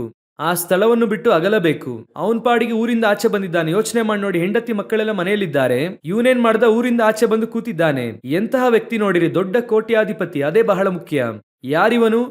ದೊಡ್ಡ ಕೋಟ್ಯಾಧಿಪತಿ. ಇವನ ಆಸ್ತಿಯು ಬಹಳ ಹೆಚ್ಚಿನದಾಗಿ ಇತ್ತು, ಅದನ್ನೇ ವಾಕ್ಯವು ಹೇಳುತ್ತದೆ. ಆದ್ದರಿಂದಲೇ ಇವನು ಸೋದೋಮ್ಗೆ ಹೋದ. ಇವನು ಏನು ಇಲ್ಲದೆ ಇರುವಂತ ಬಡವ ಅಲ್ಲ ರೋಡ್ನಲ್ಲಿ ಕೂತಿರುವುದಕ್ಕೆ. ಅವನ ಬಳಿ ಕೋಟಿಗಟ್ಟಲೆ ಹಣ ಇದೆ. ಅಷ್ಟರ ಮಟ್ಟಿಗೆ ಹಣ ಇದೆ. ಆದರೆ ಎಲ್ಲವನ್ನು ಕೂಡ ತೆಗೆದು ಒಂದು ಕಡೆ ಇಟ್ಟು, ನನ್ನ ಆತ್ಮ ನನಗೆ ಬಹಳ ಮುಖ್ಯ, ಇದನ್ನು ನಾನು ಕಾಪಾಡಬೇಕೆಂಬುದಾಗಿ ಸೋದೋಮಿನ ಊರು ಬಾಗಿಲಿನಲ್ಲಿ ಹೋಗಿ ಕೂತುಕೊಂಡ. ಅದೇ ಒಬ್ಬ ನೀತಿವಂತನಿಗೆ ಇರಬೇಕಾದ ಗುಣಾತಿಶಯ. ಅನೇಕ ಸಮಯದಲ್ಲಿ ನಾವು ಪಾಪವನ್ನು ದ್ವೇಷಿಸುತ್ತೇವೆ, ಆದರೆ ಅದನ್ನು ಬಿಟ್ಟು ದೂರ ಹೋಗುವುದಿಲ್ಲ. ನೀವು ದೇವರ ಬರೋಣದಲ್ಲಿ ಹೋಗಬೇಕು, ಸಂರಕ್ಷಿಸಲ್ಪಡಬೇಕಂದ್ರೆ ಪಾಪದೊಂದಿಗೆ ಹೋರಾಡುವಂಥದ್ದಲ್ಲ. ಅದನ್ನು ಬಿಟ್ಟು ಏನ್ ಮಾಡಬೇಕು? ದೂರ ಹೋಗಬೇಕು. ಅದನ್ನು ಬಿಟ್ಟು ಸ್ವಲ್ಪ ದೂರ ಹೋಗಬೇಕು. ನೋಡಿರಿ, ದೇವದರ್ಶನ ಗುಡಾರವನ್ನು ಮೋಶೆ ದೂರವಾಗಿ ಹಾಕಿದ್ರು. ಯಾಕೆ ದೂರ ಹಾಕಿದ್ರು? ದೇವರೇ ಹೇಳುತ್ತಾರೆ, ನಿಮ್ಮ ನಡುವೆ ನಾನು ವಾಸ ಮಾಡುವುದಕ್ಕೆ ಒಂದು ವಾಸಸ್ಥಳವನ್ನು ನನಗೋಸ್ಕರ ಮಾಡಿ ಎಂಬುದಾಗಿ. ಹಾಕಿದ ಕೂಡಲೇ ಸಮಸ್ಯೆ ಬರುತ್ತದೆ. ಸಮಸ್ಯೆ ಬಂದ ಕೂಡಲೇ ಮೋಶೆಗೆ ಗೊತ್ತಾಗುತ್ತದೆ, ಇವನನ್ನು ತಿದ್ದುವುದಕ್ಕೆ ಆಗಲ್ಲ. ಯಾರನ್ನು ತಿದ್ದುವುದಕ್ಕೆ ಆಗಲ್ಲ? ಇವರನ್ನು ತಿದ್ದುವುದಕ್ಕೆ ಆಗಲ್ಲ. ಆದ್ರಿಂದ ಏನ್ ಮಾಡೋಣ? ಕರ್ತನನ್ನು ದೂರವಾಗಿ ಇಡೋಣ. ಯಾಕಂದ್ರೆ ಇವರನ್ನು ಇಟ್ಟುಕೊಂಡಿದ್ರೆ ಇವರು ಪರಿಶುದ್ಧವಾದವರು, ಅವನು ಅಶುದ್ಧವಾದವನು. ಇವರು ಒದೆ ಮೇಲೆ ಒದೆ ಒಡೆಸಿಕೊಳ್ಳುತ್ತಾರೆ, ಸತ್ತು ಹೋಗುತ್ತಾರೆ. ಯಾಕಂದ್ರೆ ಇದು ಹೈ ವೋಲ್ಟೇಜ್ ಸುತ್ತಲಿರುವಂತದ್ದು. ಇವರೇನ್ ಮಾಡುತ್ತಾರೆ? ಟ್ರಾನ್ಸ್ಫಾರ್ಮರ್ ಅನ್ನು ಆಚೆ ಹಾಕಿದ್ರು. ದೊಡ್ಡ ಟ್ರಾನ್ಸ್ಫಾರ್ಮರ್, ಇವರು ಭಯಂಕರ ಹೈ ವೋಲ್ಟೇಜ್. ಆ ಟ್ರಾನ್ಸ್ಫಾರ್ಮರ್ನೇ ತೆಗೆದುಕೊಂಡು ಹೋಗಿ ಆಚೆ ಇಟ್ರು. ಯಾರೆಲ್ಲ ಪರಿಶುದ್ಧವಾಗಿದ್ದೀರೋ ನೀವು ಮಾತ್ರ ಅಲ್ಲಿ ಹೋಗಿ. ಯಾಕಂದ್ರೆ ನೀವು ಇಲ್ಲೂ ಇದ್ದುಕೊಂಡು ಇಲ್ಲಿ ಉಣ್ಣುತ್ತಾ ಕುಡಿಯುತ್ತಾ ಕುಣಿದಾಡುತ್ತಾ ಎಲ್ಲ ಮಾಡುತ್ತಿದ್ದೀಯಾ. ನಡುವೆ ಏನಿದೆ? ದೇವದರ್ಶನ ಗುಡಾರ ಇದೆ. ಅದನ್ನು ಮುಡ್ದೆ ಅಂದ್ರೆ ಶಾಕ್ ಹೊಡೆಯುತ್ತದೆ. ಇವರು ನೋಡಿದ್ರು ಬೇರೆ ಮಾರ್ಗವಿಲ್ಲ, ಇವರನ್ನು ತಿದ್ದುವುದಕ್ಕೆ ಬೇರೆ ಮಾರ್ಗವಿಲ್ಲ. ದೇವದರ್ಶನ ಗುಡಾರವನ್ನು ಆಚೆ ಹಾಕಿದ್ರು. ಈ ಗ್ಯಾಪ್ ಇದೆಯಲ್ಲ, ಈ ಡಿಸ್ಟೆನ್ಸ್, ದೇವರಿಗೂ ಅವರ ನಡುವೆ ಇರುವಂತ ಡಿಸ್ಟೆನ್ಸ್, ಇದು ಸ್ಪಿರಿಚುವಲ್ ಆಗಿರಬೇಕು. ನಮಗೂ ಪಾಪದ ನಡುವೆ, ಅಂದು ಅವರಿಗೂ ದೇವರ ನಡುವೆ ಇತ್ತು, ಇವತ್ತು ನಮಗೂ ಪಾಪದ ನಡುವೆ ಕೆಲವು ಕಾರ್ಯಗಳು ನಿಮ್ಮನ್ನು ಬಿಟ್ಟು ಬಲಹೀನವಾಗಿ ಇದೆಯಾ?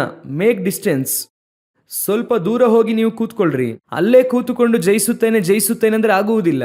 ಅಲ್ಲಿ ಬೀಳುತ್ತೇವೆ. ಲೋಕದಲ್ಲಿರುವಾತನಿಗಿಂತಲೂ ನಿನ್ನಲ್ಲಿರುವಾತನ ಹೆಚ್ಚಿನವನು, ಅದು ಸತ್ಯನೇ. ಲೋಕದಲ್ಲಿರುವಾತನಿಗಿಂತಲೂ ನಮ್ಮಲ್ಲಿರುವಾತನ ಹೆಚ್ಚಿನವನು. ಆತನು ನಮಗೆ ತಿಳಿಸುತ್ತಾರೆ. ಆ ತಿಳಿಸುವುದು ಏನಾಗಿರುತ್ತದೆ ಅಂದ್ರೆ ಹೋಗು ಎನ್ನುವುದಾಗಿರುತ್ತದೆ. ಅವರು ಹೇಳುತ್ತಾರೆ, ಈ ಸ್ಥಳ ನಿನಗೆ ಏನಾಗಲ್ಲ, ಸರಿ ಇಲ್ಲ, ಹೋಗು ಅಂದಾಗ ಹೋಗ್ಬೇಕು, ಅದೇ ಒಳ್ಳೆಯದು.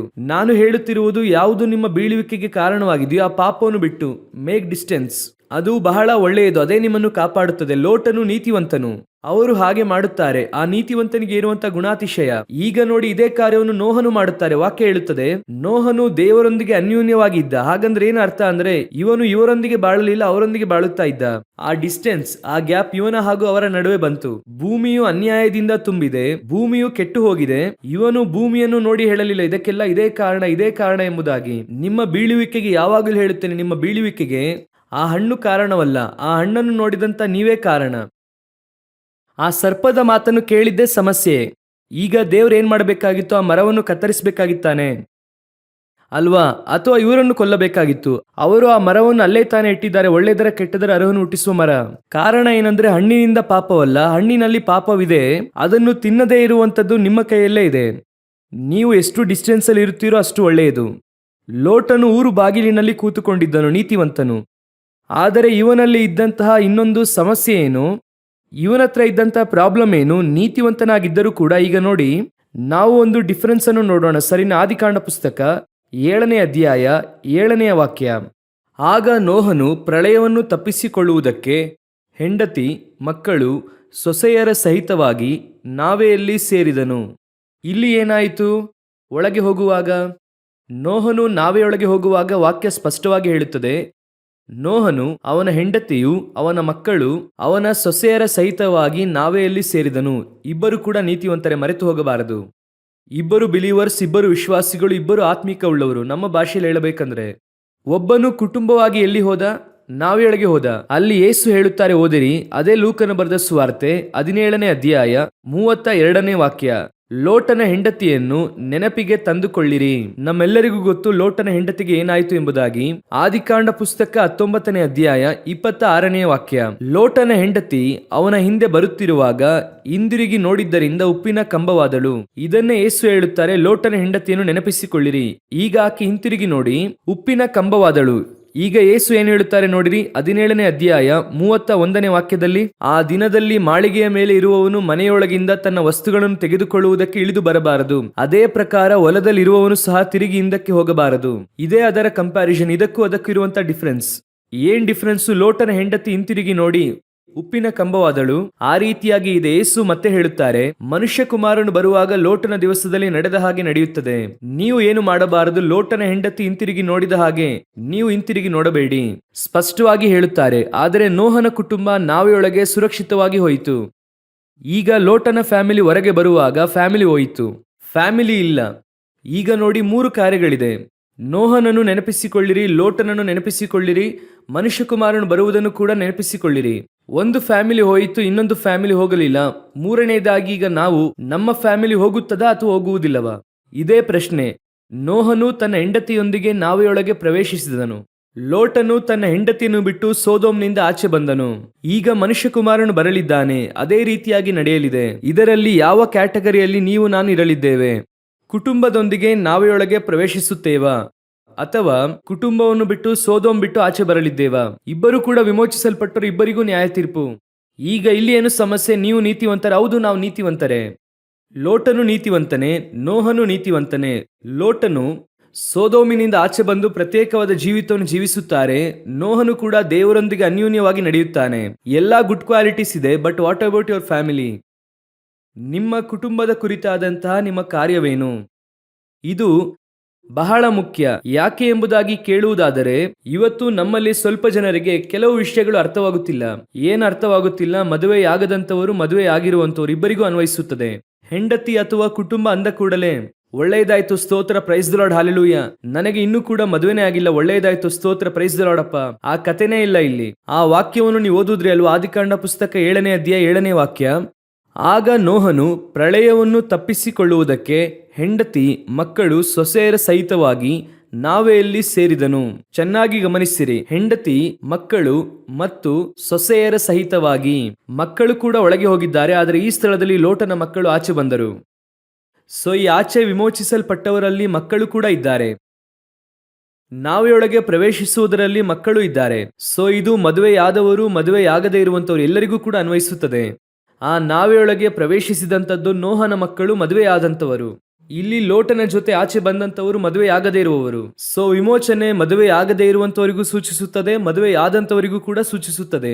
ಇದೆಲ್ಲ ಸೇರಿಯ ಕುಟುಂಬ. ಯಾಕೆ ಹೇಳುತ್ತೇನೆಂದ್ರೆ, ಕೆಲವರು ಮದುವೆಯಾಗಿಲ್ಲ ಆದ್ದರಿಂದ ಯಾವ ಸಮಸ್ಯೆ ಇಲ್ಲ, ಇದು ಮದುವೆಯಾದವರಿಗೆ ಮಾತ್ರ ಸಂದೇಶ. ಆ ರೀತಿ ಇಲ್ಲ. ಇದರ ಅರ್ಥ ಏನೆಂಬುದಾಗಿ ನೋಡುವುದಾದರೆ, ಲೋಟನು ನೀತಿವಂತನು, ನೋಹನು ನೀತಿವಂತನು. ಆದರೆ ನೋಹನಿಗೂ ಏನು ಡಿಫರೆನ್ಸ್ ಎಂಬುದಾಗಿ ಕೇಳುವುದಾದರೆ, ನೋಹನ ಒಳಗೆ ದೇವರು ಕೊಟ್ಟಂತಹ ದರ್ಶನ ಇದೆ ಅಲ್ವಾ? ಕರ್ತನು ಕೊಟ್ಟಂತಹ ವಾಕ್ಯ, ಕರ್ತನು ಕೊಟ್ಟಂತಹ ದರ್ಶನವು ಹಾಗೆ ಅವನ ಮೂಲಕವಾಗಿ ಅವನ ಕುಟುಂಬಕ್ಕೂ ಕೂಡ ಹೋಯಿತು. ಅವರ ಕುಟುಂಬದ ಒಳಗೆ ಹಾಗೆ ಅದನ್ನು ಹಾಕಿದ್ರು. ಇಲ್ಲಿ ಇವರು ನೀತಿವಂತರಾಗಿದ್ದರೂ ಕೂಡ ಕರ್ತನು ಇವರಿಗೆ ಕೊಟ್ಟಂತಹ ವಾಕ್ಯ, ಕರ್ತನು ಇವರಿಗೆ ಕೊಟ್ಟಂತಹ ದರ್ಶನ ಅಥವಾ ಕರ್ತನು ಇವರಿಗೆ ಕೊಟ್ಟಂತಹ ಕಾರ್ಯಗಳು ಯಾವುದು ಕೂಡ ಇವರ ಮಕ್ಕಳಿಗೂ ಹೋಗಲಿಲ್ಲ, ಇವರ ಹೆಂಡತಿಗೂ ಹೋಗಲಿಲ್ಲ. ಹೇಗೆ ಮಕ್ಕಳಿಗೆ ಹೋಗಲಿಲ್ಲ ಎಂಬುದಾಗಿ ನೀವು ಹೇಳುತ್ತೀರಾ ಎಂಬುದಾಗಿ ಕೇಳುವುದಾದರೆ, ನಮ್ಮೆಲ್ಲರಿಗೂ ಗೊತ್ತಿರೋ ಪ್ರಕಾರ ಲೋಟನ ಮಕ್ಕಳು ಆನಂತರವಾಗಿ ಏನಾಗುತ್ತಾರೆ? ಆ ಸ್ಥಳದಲ್ಲಿ ವಿಮೋಚಿಸಲ್ಪಡುತ್ತಾರೆ, ಆದರೆ ಅವರು ಬಿದ್ದು ಹೋದರೆಂಬುದಾಗಿ ನಾವು ನೋಡುತ್ತೇವೆ ಅಲ್ವಾ. ಮೋವಾಬ್, ಅಮ್ಮೋನ್ ಇಬ್ಬರು ಬರುತ್ತಾರೆ. ಆ ಸಂಭವ ನಿಮ್ಮೆಲ್ಲರಿಗೂ ಗೊತ್ತು. ಮಕ್ಕಳು ವಿಮೋಚಿಸಲ್ಪಟ್ಟರು, ಆದರೆ ಆ ನಂತರವಾಗಿ ಆ ಇಬ್ಬರು ಮಕ್ಕಳು ಕೂಡ ಕೆಟ್ಟು ಹೋದರು. ನೋಹನ ಮಕ್ಕಳು ಕೂಡ ವಿಮೋಚಿಸಲ್ಪಟ್ಟರು. ಆ ನಂತರ 3 ಮಕ್ಕಳಲ್ಲಿ ಒಬ್ಬ ಕೆಟ್ಟು ಹೋದ, ಉಳಿದ ಇಬ್ಬರು ವಿಮೋಚಿಸಲ್ಪಟ್ಟರು. ಯಾಕಂದ್ರೆ ಆಚೆ ಬರುವಾಗ ನೋಡ್ರಿ, ವಾಕ್ಯ ಹೇಳುತ್ತದೆ, ಆದಿಕಾಂಡ ಪುಸ್ತಕ 9ನೇ ಅಧ್ಯಾಯ 1ನೇ ವಾಕ್ಯದಲ್ಲಿ ಆ ವಾಕ್ಯವನ್ನು ಓದಿ ನೋಡ್ರಿ. ದೇವರು ನೋಹನನ್ನು ಅವನ ಮಕ್ಕಳನ್ನು, ಈ ಸ್ಥಳದಲ್ಲಿ ಇಲ್ಲ ನೋಡಿರಿ, ಲೋಟನ ಕುರಿತಾಗಿ ಹೇಳುವಾಗ ಅವನ ಮಕ್ಕಳನ್ನು ದೇವರು ಆಶೀರ್ವದಿಸಿದರೆ ಎಂಬುದಾಗಿ ಇರುವುದಿಲ್ಲ ನೋಡಿ. ಆಶೀರ್ವದಿಸಿ ಬಹುಸಂತಾನ ಉಳ್ಳವರಾಗಿರಿ ಎಂಬುದಾಗಿ ಯಾವುದನ್ನು ಹೇಳಿಲ್ಲ. ಅಷ್ಟೇನೆ ಇಬ್ಬರ ಮೇಲೆ ಆಶೀರ್ವಾದ ಬಂದದ ಹಾಗೆ ಹೇಳುವುದೇ ಇಲ್ಲ. ಆದ್ರೆ ಒಂದು ಕಡೆ ಹೇಳುತ್ತಾರೆ, 10 ತಲೆಮಾರಿನವರೆಗೂ ಮೋವಾಬ್ಯರನ್ನು ಸೇರಿಸಿಕೊಳ್ಳಬಾರದು ಎಂಬುದಾಗಿ ದೇವರು ಹೇಳುತ್ತಾರೆ. 10 ತಲೆಮಾರಿನವರೆಗೂ ಮೋವಾಬ್ಯರೊಂದಿಗೆ ಇಸ್ರಾಯೇಲರು ಸೇರಬಾರದು ಎಂಬುದಾಗಿ ದೇವರು ಹೇಳುತ್ತಾರೆ. ಯಾರು ಈ ಮೋವಾಬ್ಯರು? ಲೋಟನ ಮಕ್ಕಳು. ಆದರೆ ನೀತಿವಂತನ ಸಂತತಿ ಇಲ್ಲಿ ಕೆಟ್ಟು ಹೋಯಿತು. ನೋಹನ ಹೆಂಡತಿ ಹಾಗೂ ಮಕ್ಕಳು ಒಳಗೆ ಪ್ರವೇಶಿಸಿದರು, ಹೊರಗೆ ಬಂದಾಗ ಆಶೀರ್ವಾದವನ್ನು ಹೊಂದಿಕೊಂಡರು. ಲೋಟನ ಹೆಂಡತಿ ಹಿಂತಿರುಗಿ ನೋಡಿದ್ದರಿಂದ ಉಪ್ಪಿನ ಕಂಬವಾದಳು, ಮಕ್ಕಳು ಕೂಡ ಆಶೀರ್ವದಿಸಲ್ಪಡಲಿಲ್ಲ. ಆದರೆ ಇಬ್ಬರು ಕೂಡ ನೀತಿವಂತನ ಸಂತತಿ. ಕಾರಣವೇನು? ಇದೇ ಇಂದು ಪ್ರಶ್ನೆ. ಇಂದು ಅನೇಕರು ಚರ್ಚ್ಗೆ ಬರುತ್ತೇವೆ, ಉಪದೇಶವನ್ನು ಕೇಳುತ್ತೇವೆ, ಎಲ್ಲರೂ ಕೂಡ ದಶಮ ಭಾಗ ಕಾಣಿಕೆ ಕೊಡುತ್ತೇವೆ. ಒಬ್ಬೊಬ್ಬರಿಗೂ ಕೂಡ ಅವರವರ ಚರ್ಚು ಡಿನಾಮಿನೇಷನ್ ಹೆಸರಿನಲ್ಲಿ ಗೌರವ ಮರ್ಯಾದೆ ಕೂಡ ಇದೆ. ಇಬ್ರಿಯರಿಗೆ ಬರೆದ ಪುಸ್ತಕ 11ನೇ ಅಧ್ಯಾಯ 7ನೇ ವಾಕ್ಯವನ್ನು ಓದಿ ನೋಡಿರಿ. ನಂಬಿಕೆಯಿಂದಲೇ ನೋಹನು ಅದುವರೆಗೆ ಕಾಣದಿದ್ದ ಸಂಗತಿಗಳ ವಿಷಯವಾಗಿ ದೈವೋಕ್ತಿಯನ್ನು ಹೊಂದಿ ಭಯಭಕ್ತಿಯುಳ್ಳವನಾಗಿ ತನ್ನ ಮನೆಯವರ ಸಂರಕ್ಷಣೆಗೋಸ್ಕರ ನಾವೆಯನ್ನು ಕಟ್ಟಿ ಸಿದ್ಧ ಮಾಡಿದನು. ಅವನು ನಾವೆಯನ್ನು ಕಟ್ಟಿದ್ದಕ್ಕೆ ದೇವರಿಗೆ ಒಂದು ವಿಷನ್ ಇದೆ. ಕರ್ತನಿಗೆ ಈ ಭೂಮಿಯಲ್ಲಿರುವಂತ ಎಲ್ಲಾ ಬೀಜಗಳನ್ನು ಕೂಡ ಜೋಡಿಯಾಗಿ ಸಂರಕ್ಷಿಸಬೇಕೆನ್ನುವಂತ ಒಂದು ವಿಷನ್ ಇದೆ. ಆದರೆ ನೋಹನ ಮೊದಲ ದರ್ಶನ ಏನು ಗೊತ್ತಾ? ತನ್ನ ಕುಟುಂಬವನ್ನು ಸಂರಕ್ಷಿಸುವುದಕ್ಕೋಸ್ಕರ ಜೋಡಿ ಜೋಡಿಯಾಗಿ ಮೃಗಗಳು ಬಂದು ಏನು ಪ್ರಯೋಜನ? ಎಲ್ಲಾ ಮೃಗಗಳು ಬಂತು, ನಿನ್ನ ಮಕ್ಕಳು ಒಳಗೆ ಬಂದ್ರ? ಅದೇ ಪ್ರಶ್ನೆ. ಜೋಡಿಯಾಗಿ ಎಲ್ಲಾ ಮೃಗಗಳು ಕೂಡ ಬಂತು, ಆದ್ರೆ ನಿನ್ನ ಗಂಡ ಬಂದ್ರ, ಹೆಂಡತಿ ಬಂದ್ರ? ಇವತ್ತು ಆ ಭಾರ ಇಲ್ವಲ್ಲ. ಮೊದಲು ನಿಮ್ಮೊಳಗೆ ಇರುವಂತ ವಿಷನ್ ನಿಮ್ಮ ಕುಟುಂಬದೊಳಗೂ ಬರಬೇಕಲ್ವಾ? ಇವತ್ತು ಇದೆಯಾ? ಎಷ್ಟೋ ನೀತಿವಂತರ ಕುಟುಂಬವು ಇವತ್ತು ದೇವರನ್ನು ಬಿಟ್ಟು ದೂರ ಹೋಗಿದೆ. ಎಷ್ಟೋ ಆತ್ಮೀಕವುಳ್ಳವರ ಮಕ್ಕಳು ಇವತ್ತು ದೇವರನ್ನು ಬಿಟ್ಟು ದೂರ ಹೋಗಿದ್ದಾರೆ. ಮನಸ್ಸಾಕ್ಷಿ ಮೇಲೆ ಕೈ ಇಟ್ಟು ಹೇಳಿರಿ, ನಿಮ್ಮ ಮಕ್ಕಳ ಕುರಿತಾದಂತಹ ಚಿಂತೆ ನಿಮಗೆ ಇದೆಯಾ ಇಲ್ವಾ? ಎಷ್ಟು ಜನರು ಮನೆಯಲ್ಲಿ ಚಿಂತೆಯಿಂದ ಕೂತಿದ್ದೀರಾ? ಹೊರಗೆ ಬರುವಾಗ ಎಲ್ಲರೂ ಕುಟುಂಬವಾಗಿ ಕೂತಿದ್ದಾರೆ, ಆದರೆ ಗಂಡನ ಕುರಿತಾಗಿ, ಹೆಂಡತಿಯ ಕುರಿತಾಗಿ, ಮಕ್ಕಳ ಕುರಿತಾಗಿ ಭಾರದೊಂದಿಗೆ ಕೂತಿರುವಂತ ಒಂದು ಗುಂಪು ಇವತ್ತು ಕೂಡ ಕೂತಿದೆ. ಅವರಿಗೆ ಗೊತ್ತು ಅವರ ಮಕ್ಕಳು ಪರಲೋಕಕ್ಕೆ ಹೋಗುವುದಿಲ್ಲ ಎಂದು. ಅವರಿಗೆ ಗೊತ್ತು ಅವರ ಹೆತ್ತವರು ಪರಲೋಕಕ್ಕೆ ಹೋಗುವುದಿಲ್ಲ ಎಂದು. ಯಾಕಂದ್ರೆ ಅವರು ಯಾರೆಂದು ಅವರಿಗೆ ಗೊತ್ತು. ಸಭೆಯಲ್ಲಿ ಬೈಬಲ್ ತೆಗೆದುಕೊಂಡು ಬಂದು ಸ್ತೋತ್ರ, ಪ್ರೈಸ್ ದ ಲಾರ್ಡ್, ಆ ಪ್ರೈಸ್ ದ ಲಾರ್ಡ್ ಎನ್ನುವುದೆಲ್ಲ ನಮ್ಮ ಬಾಯಲ್ಲಿ ಸುಂದರವಾಗಿ ಬರುತ್ತದೆ. ಯಾರನ್ನೇ ನೋಡಿದ್ರು ಪ್ರೈಸ್ ದ ಲಾರ್ಡ್. ಮುಂಚೆ ಎಲ್ಲ ಸ್ತೋತ್ರ ಅಂತ ಹೇಳುತ್ತಿದ್ರು, ಮನೆಗೆ ಬರುವವರಿಗೆ ಸ್ತೋತ್ರ ಮಾಡಿ ಅನ್ನುತ್ತಿದ್ರು. ಈಗ ಪ್ರೈಸ್ ದ ಲಾರ್ಡ್, ಆತ್ಮೀಕ ಉಳ್ಳವರು ಪ್ರೈಸ್ ದ ಲಾರ್ಡ್. ಆದರೆ ಮಕ್ಕಳು ಹೋಗುತ್ತಾರಾ ಹೋಗುವುದಿಲ್ಲ ಎಂಬುದಾಗಿ ಯಾರಿಗೆ ಗೊತ್ತು? ಆ ತಾಯಿಗೆ ಚೆನ್ನಾಗಿ ಗೊತ್ತು, ತಂದೆಗೆ ಚೆನ್ನಾಗಿ ಗೊತ್ತು. ಈಗ ಮೊದಲ ಭಾರ ನಿಮ್ಮಲ್ಲಿ ತಾನೇ ಬರಬೇಕು. ನನ್ನ ಮಕ್ಕಳು ರಕ್ಷಿಸಲ್ಪಡಬೇಕು. ಅನೇಕ ಸಂದರ್ಭದಲ್ಲಿ ನಾನು ನೋಡಿದ್ದೇನೆ, ಬೈಬಲ್ನಿಂದ ಹೇಳುತ್ತೇನೆ, ಸೇವಕರು ಆತ್ಮೀಕ ಉಳ್ಳವರ ಮಕ್ಕಳು ಅಧಿಕವಾಗಿ ಎಡವುತ್ತಾರೆ. ಅದಕ್ಕೆ ಒಂದು ಕಾರಣ, ಅವರಿಗೆ ಹೋರಾಟವು ಸ್ವಲ್ಪ ಜಾಸ್ತಿ. ಅದೇನೆಂದರೆ, ಇದನ್ನು ನೀವು ಹೇಗೆ ತೆಗೆದುಕೊಳ್ಳುತ್ತೀರಾ ಗೊತ್ತಿಲ್ಲ. ಒಬ್ಬ ಸೇವಕನ ಮಕ್ಕಳನ್ನು ಬೀಳಿಸಿದ್ರೆ ಅವರ ಸೇವೆಯನ್ನು ಬೀಳಿಸಿದ ಹಾಗೆ ಎನ್ನುವುದೇ ಸೈತಾನನ ಯೋಜನೆ. ಸೈತಾನನ ಯೋಜನೆಯಲ್ಲಿ ಮುಖ್ಯ ಪ್ರಕ್ರಿಯೆ ಏನೆಂದರೆ, ಒಬ್ಬ ಸೇವಕನ ಮಕ್ಕಳನ್ನು ಬೀಳಿಸಿದ್ರೆ, ಅವನ ಕುಟುಂಬವನ್ನು ಬೀಳಿಸಿದ್ರೆ, ಅವನ ಸೇವೆಯನ್ನು ಏನ್ ಮಾಡಬಹುದು? ಬೀಳಿಸಬಹುದು, ತಡೆದು ನಿಲ್ಲಿಸಬಹುದು ಎಂದು ಲೆಕ್ಕಾಚಾರ ಮಾಡುತ್ತಾನೆ. ಆದ್ದರಿಂದ ಹೆಂಡತಿಯ ಮೇಲೋ, ಗಂಡನ ಮೇಲೋ, ಮಕ್ಕಳ ಮೇಲೋ ಅವನು ಕೈ ಹಾಕುತ್ತಾನೆ. ಅನೇಕ ಸಮಯದಲ್ಲಿ ಸೇವಕರ ಮಕ್ಕಳ ಕುರಿತಾಗಿ ನೀವೇನ್ ಹೇಳುತ್ತೀರಾ? ವಿಶ್ವಾಸಿ ಮಕ್ಕಳು ತಪ್ಪು ಮಾಡಿದ್ರೆ ನೇರವಾಗಿ ಪಾಸ್ಟ್ಗೆ ಬಂದು ಹೇಳ್ತೀರಾ, ಪಾಸ್ಟ್ರೇ ನಮ್ಮ ಮಕ್ಕಳಿಗಾಗಿ ಪ್ರಾರ್ಥಿಸ್ರಿ, ಅವನು ಮನ ತಿರುಗಬೇಕು, ಈ ರೀತಿ ಹೇಳ್ತೀರಾ. ಅದೇ ಸೇವಕರ ಮಕ್ಕಳು ತಪ್ಪು ಮಾಡಿದ್ರೆ ಏನ್ ಹೇಳ್ತೀರಾ ಗೊತ್ತಾ? ಪಾಸ್ಟರ್ ಮಕ್ಕಳು ಈ ರೀತಿ ಮಾಡಬಹುದಾ? ಯಾಕೆ ಪಾಸ್ಟರ್ ಮಕ್ಕಳು ಈ ರೀತಿ ಮಾಡಬಹುದಾ ಅಂದ್ರೆ ಏನರ್ಥ? ಅವರು ಕೂಡ ನಿಮ್ಮ ಮಕ್ಕಳಂತೆ ಮಕ್ಕಳು ತಾನೆ. ಕೂಡಲೇ ನೀವು ಹೇಳುತ್ತೀರಾ, ಪಾಸ್ಟರ್ ಮಕ್ಕಳು ಚರ್ಚಲ್ಲೇ ಬೆಳೆಯುತ್ತಾರೆ. ಚರ್ಚಲ್ಲೇ ಬೆಳೆದಿದ್ದಾನಂದ್ರೆ ಅವನಿಗೆ ಇರುವುದರಲ್ಲೇ ಬಹಳ ಹೋರಾಟ ಜಾಸ್ತಿ ಎಂಬುದಾಗಿ ಅರ್ಥ. ನೀವು ಅಂದುಕೊಂಡಿದ್ದೀರಾ ಅವನಿಗೆ ಹೋರಾಟವು ಕಮ್ಮಿ ಎಂಬುದಾಗಿ. ಹೇಗೆ ಒಬ್ಬ ಸೇವಕನಿಗೆ ಸೈತಾನನಿಂದ ಹೋರಾಟವು ಜಾಸ್ತಿಯೋ, ಅದೇ ಹೋರಾಟ ಅವನ ಮಕ್ಕಳಿಗೂ ಅವನ ಕುಟುಂಬಕ್ಕೂ ಅಧಿಕವಾಗಿ ಇರುತ್ತದೆ. ಅನೇಕ ಸೇವಕರ ಮಕ್ಕಳು ನಾನು ಬೈಬಲಲ್ಲಿ ನೋಡಿದ್ದೇನೆ. ಮೋಶೆಯ ಕುರಿತಾಗಿ ಬೈಬಲ್ ಹೇಳುತ್ತದೆ, ಎಷ್ಟೊಂದು ಉನ್ನತವಾದಂತಹ ದೇವರನ್ನು ಮುಖಾಮುಖಿಯಾಗಿ ಸಂಧಿಸಿದಂತವರಲ್ವಾ. ನೀವು ನ್ಯಾಯಸ್ಥಾಪಕರ ಪುಸ್ತಕದಲ್ಲಿ ಹೋಗಿ ಓದಿ ನೋಡಿ. ಗೆರ್ಷೋಮಿನ ಸಂತತಿ ವಿಗ್ರಹಾರಾಧನೆ ಮಾಡುವವರಾಗಿರುತ್ತಾರೆ. ಗೆರ್ಷೋಮಿನ ಸಂತತಿ ವಿಗ್ರಹಾರಾಧನೆ ಮಾಡುವವರಾಗಿರುತ್ತಾರೆ. ಯಜ್ಞವೇದಿಯಲ್ಲಿ ಅಸಹ್ಯವಾದ ಕಾರ್ಯ ಮಾಡಿದ್ರು ಎಂಬುದಾಗಿ ದೇವರು. ಏಲಿಯ ಮಕ್ಕಳ ಬದಲಾಗಿ ದೇವರು ಯಾರನ್ನು ತಂದರು? ಸಮುವೇಲನನ್ನು ತಂದರು. ಆದರೆ ಸಮುವೇಲನ ಮಕ್ಕಳು ಏನಾದರು? ಅವರು ಕೂಡ ತಪ್ಪಿ ಹೋದರು. ಸೌಲನು ಬಹಳ ಮೋಸಕರವಾದವನೆಂಬುದಾಗಿ ತಿಳಿದೆ ಅವನಿಗೆ ಬದಲಾಗಿ ದೇವರು ಯಾರನ್ನು ತಂದರು? ದಾವೀದನನ್ನು ತಂದರು. ಆದರೆ ದಾವೀದನ ಮಕ್ಕಳು ಸೌಲನಿಗಿಂತಲೂ ಕೂಡ ಮೋಸವಾಗಿದ್ದರು. ಬೈಬಲನ್ನು ತೆಗೆದು ನೋಡಿರಿ, ನೀತಿವಂತನ ಮಕ್ಕಳನ್ನು ನೋಡಿರಿ.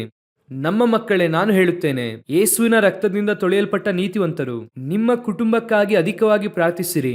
ಸಭೆಯೊಳಗೆ ಇರುವಂತಹ ಮೋಸಕರವಾದ ಸ್ವಭಾವ, ಕ್ರೈಸ್ತರಲ್ಲಿರುವಂತಹ ಸ್ವಭಾವ, ಒಬ್ಬ ಸಹವಿಶ್ವಾಸಿಯ ಮಕ್ಕಳೋ ಸಹವಿಶ್ವಾಸಿಯ ಕುಟುಂಬವೋ ಅವರು ಬಿದ್ದರೆ ಯಾಕೆ ನಿಮಗೆ ಅದರಲ್ಲಿ ಸಂತೋಷವಾಗುತ್ತದೆ? ನೀವು ಆಚೆ ನೋಡಿ ನಗುವುದಿಲ್ಲ, ಆದರೆ ನಿಮ್ಮ ಹೃದಯದಲ್ಲಿ ಒಂದು ಸಂತೋಷವಾಗುತ್ತದಲ್ಲ. ನನಗೆ ಆವಾಗಲೇ ಗೊತ್ತು, ಆ ಸಿಸ್ಟರು ಮಾಡಿದ್ದಕ್ಕೆ ಅವರ ಮಕ್ಕಳಿಗೆ ಹೀಗೆ ಆಗುತ್ತದೆ. ಹೇಗೆ ನಿಮ್ಮಿಂದ ಆ ರೀತಿ ಯೋಚನೆ ಮಾಡುವುದಕ್ಕೆ ಆಗುತ್ತದೆ? ನೀವೆಲ್ಲ ಎಂಥ ಆತ್ಮವುಳ್ಳವರು! ಒಂದು ಬೆಂಕಿಯನ್ನು ಬರಮಾಡಿ ಇವರೆಲ್ಲರನ್ನು ದಹಿಸಿ ಬಿಡಿ ಎಂಬುದಾಗಿ ಹೇಳಿದಾಗ ಕರ್ತನು ಕೇಳುವಂತ ಪ್ರಶ್ನೆ, ನೀವೆಲ್ಲ ಯಾವ ಆತ್ಮವುಳ್ಳವರು? ಒಬ್ಬ ಮನುಷ್ಯನ ಶಾರೀರಿಕವಾದ ನಾಶನಕ್ಕೆ ನಿಮ್ಮ ಆತ್ಮ ಸರಿಯಿಲ್ಲ ಎಂದು ದೇವರು ಹೇಳುತ್ತಾರಲ್ಲ, ಅವರ ಮಕ್ಕಳ ಆತ್ಮ ಕೆಟ್ಟು ಹೋಗಿದೆ, ನರಕಕ್ಕೆ ಹೋಗುತ್ತಾರೆ ಎಂಬುದಾಗಿ ಕೇಳಿ ಸಂತೋಷ ಪಡುತ್ತೀಯ ಅಂದ್ರೆ ನೀನು ಯಾವ ಆತ್ಮವುಳ್ಳವನಾಗಿರುವುದಕ್ಕೆ ಸಾಧ್ಯ? ಅವನು ಯಾರು? ನಿನ್ನ ಸಹ ವಿಶ್ವಾಸಿ. ನಾಳೆ ಇದೇ ಕಾರ್ಯ ನಿಮ್ಮ ಮಕ್ಕಳಿಗೆ ಆದ್ರೆ ನೀವು ಹೇಗೆ ಅಳುತ್ತೀರಾ? ಇದೇ ಕಾರ್ಯ ನಿಮ್ಮ ಮಕ್ಕಳಿಗೆ ನಡೆಯುವಾಗ ಪಾಸ್ಟರ್ ಹತ್ರ ಬಂದು ಅಳುವುದಿಲ್ವಾ? ಜೊತೆಗಿರುವಂತವ್ರು ಕೈ ತಟ್ಟಿ ನಕ್ಕಿದ್ರೆ ಒಪ್ಕೊಳ್ತೀಯ ನೀನು? ಒಬ್ಬ ಸೇವಕನ ಮಕ್ಕಳು ಬಿದ್ದರೆ ಹೇಗೆ ಸಂತೋಷ ಪಡುತ್ತೀಯ? ಒಬ್ಬ ಸೇವಕನ ಕುಟುಂಬ ಬಿದ್ದರೆ ಹೇಗೆ ನೀನು ಸಂತೋಷ ಪಡುತ್ತೀಯ? ಒಬ್ಬ ಸೇವಕನು ಬಿದ್ದರೆ ಹೇಗೆ ಸಂತೋಷ ಪಡುತ್ತೀಯ? ಸರಿ, ನಾನು ಈ ರೀತಿ ಕೇಳುತ್ತೇನೆ, ವಿಶ್ವಾಸಿಗಳು ಬಿದ್ದಾಗ ಸೇವಕನು ಸಂತೋಷ ಪಟ್ಟದನ್ನು ಯಾವತ್ತಾದ್ರೂ ಕೇಳಿದ್ಯಾ ನೀನು? ಆ ಸೇವಕನು ಹೋಗಿ ಅವನ ಹೆಂಡತಿ ಹತ್ರ ಅಳುವುದು ಆ ಸೇವಕನಿಗೆ ಮಾತ್ರ ಗೊತ್ತು.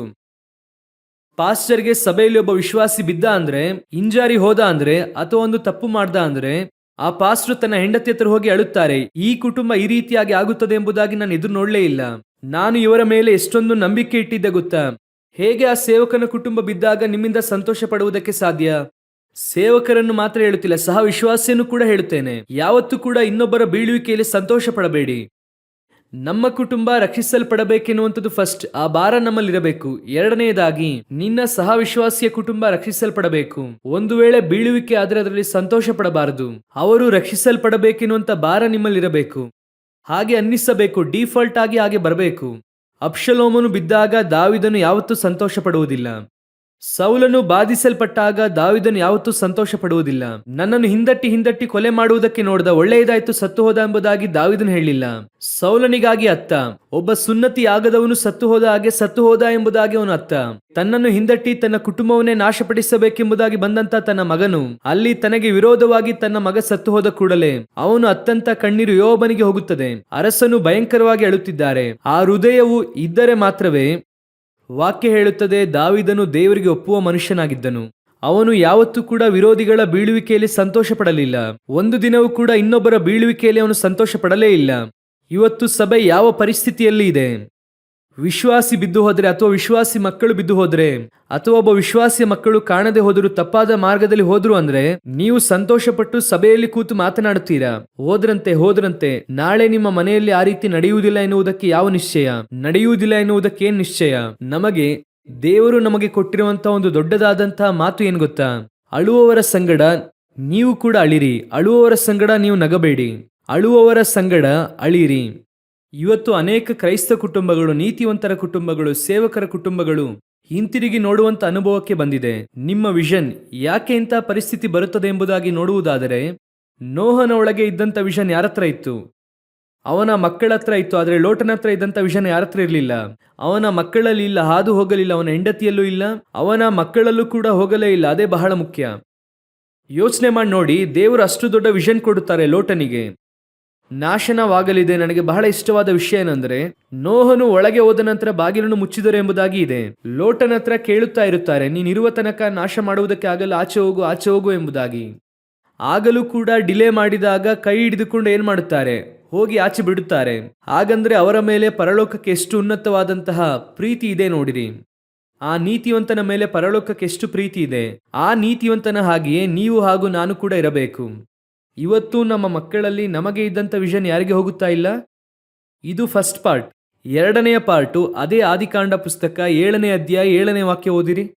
ಆಗ ನೋಹನು ಪ್ರಳಯವನ್ನು ತಪ್ಪಿಸಿಕೊಳ್ಳುವುದಕ್ಕೆ ಹೆಂಡತಿ, ಮಕ್ಕಳು, ಸೊಸೆಯರ ಸಹಿತವಾಗಿ ನಾವೆಯಲ್ಲಿ ಸೇರಿದನು. ನೋಹನು, ಅವನ ಹೆಂಡತಿ, ಅವನ ಮಕ್ಕಳು ಮತ್ತು ಸೊಸೆಯರು. ಇಲ್ಲಿ ಓದಿರಿ, ಆದಿಕಾಂಡ ಪುಸ್ತಕ 19ನೇ ಅಧ್ಯಾಯ 12ನೇ ವಾಕ್ಯ ಓದಿರಿ. ಆಗ ಆ ದೂತರು ಲೋಟನಿಗೆ, ಇಲ್ಲಿ ನಿನಗೆ ಇನ್ನಾರಿದ್ದಾರೆ? ಅಳಿಯಂದಿರನ್ನು ಗಂಡು ಹೆಣ್ಣು ಮಕ್ಕಳನ್ನು ಪಟ್ಟಣದಲ್ಲಿ ನಿನಗಿರುವ ಬೇರೆ ಎಲ್ಲರನ್ನೂ ಊರ ಹೊರಕ್ಕೆ ಕರೆಕೊಂಡು ಬಾ. ಹಾಗೆ 14ನೇ ವಾಕ್ಯವನ್ನು ಓದಿರಿ. ಆಗ ಲೋಟನು ಹೊರಕ್ಕೆ ಹೋಗಿ ತನ್ನ ಹೆಣ್ಣು ಮಕ್ಕಳನ್ನು ಗೊತ್ತು ಮಾಡಿಕೊಂಡಿದ್ದ ಅಳಿಯಂದಿರಿಗೆ ಈ ಸಂಗತಿಯನ್ನು ತಿಳಿಸಿ, ನೀನೆದ್ದು ಈ ಸ್ಥಳವನ್ನು ಬಿಟ್ಟು ಹೋಗಿರಿ, ಯೆಹೋವನು ಈ ಊರನ್ನು ನಾಶ ಮಾಡುತ್ತಾನೆ ಎಂದು ಹೇಳಿದನು. ಆದರೆ ಅವನು ಅವರಿಗೆ ಗೇಲಿ ಮಾಡುವವನಾಗಿ ಕಾಣಿಸಿದನು.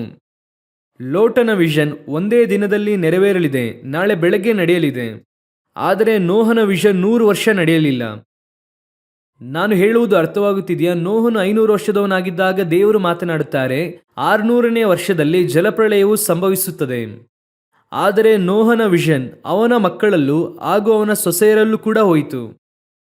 ಅರ್ಥವಾಗುತ್ತಿದೆಯಾ? ಆದರೆ ಲೋಟನ ವಿಷನ್ ಇವತ್ತು ಹೇಳುತ್ತಾರೆ, ನಾಳೆ ಬೆಳಗ್ಗೆನೆ ನಾಶವಾಗುತ್ತದೆ ಅಪ್ಪ, ರಾತ್ರಿಯೇ ಎಲ್ಲ ಮುಗಿಯುತ್ತದೆ ಅನ್ನುತ್ತಾರೆ. ಆದರೆ ಅವನ ವಿಷನ್ ಅವನ ಮಕ್ಕಳಲ್ಲಿ ಹೋಗಿದೆ, ಆದರೆ ಯಾರಲ್ಲಿ ಹೋಗಿಲ್ಲ? ಅಳಿಯಂದಿರಿಗೆ ಹೋಗಲಿಲ್ಲ. ಮದುವೆಯಾಗುವಂತ ಅಳಿಯಂದಿರ ಹತ್ರ ಹೋಗಲಿಲ್ಲ.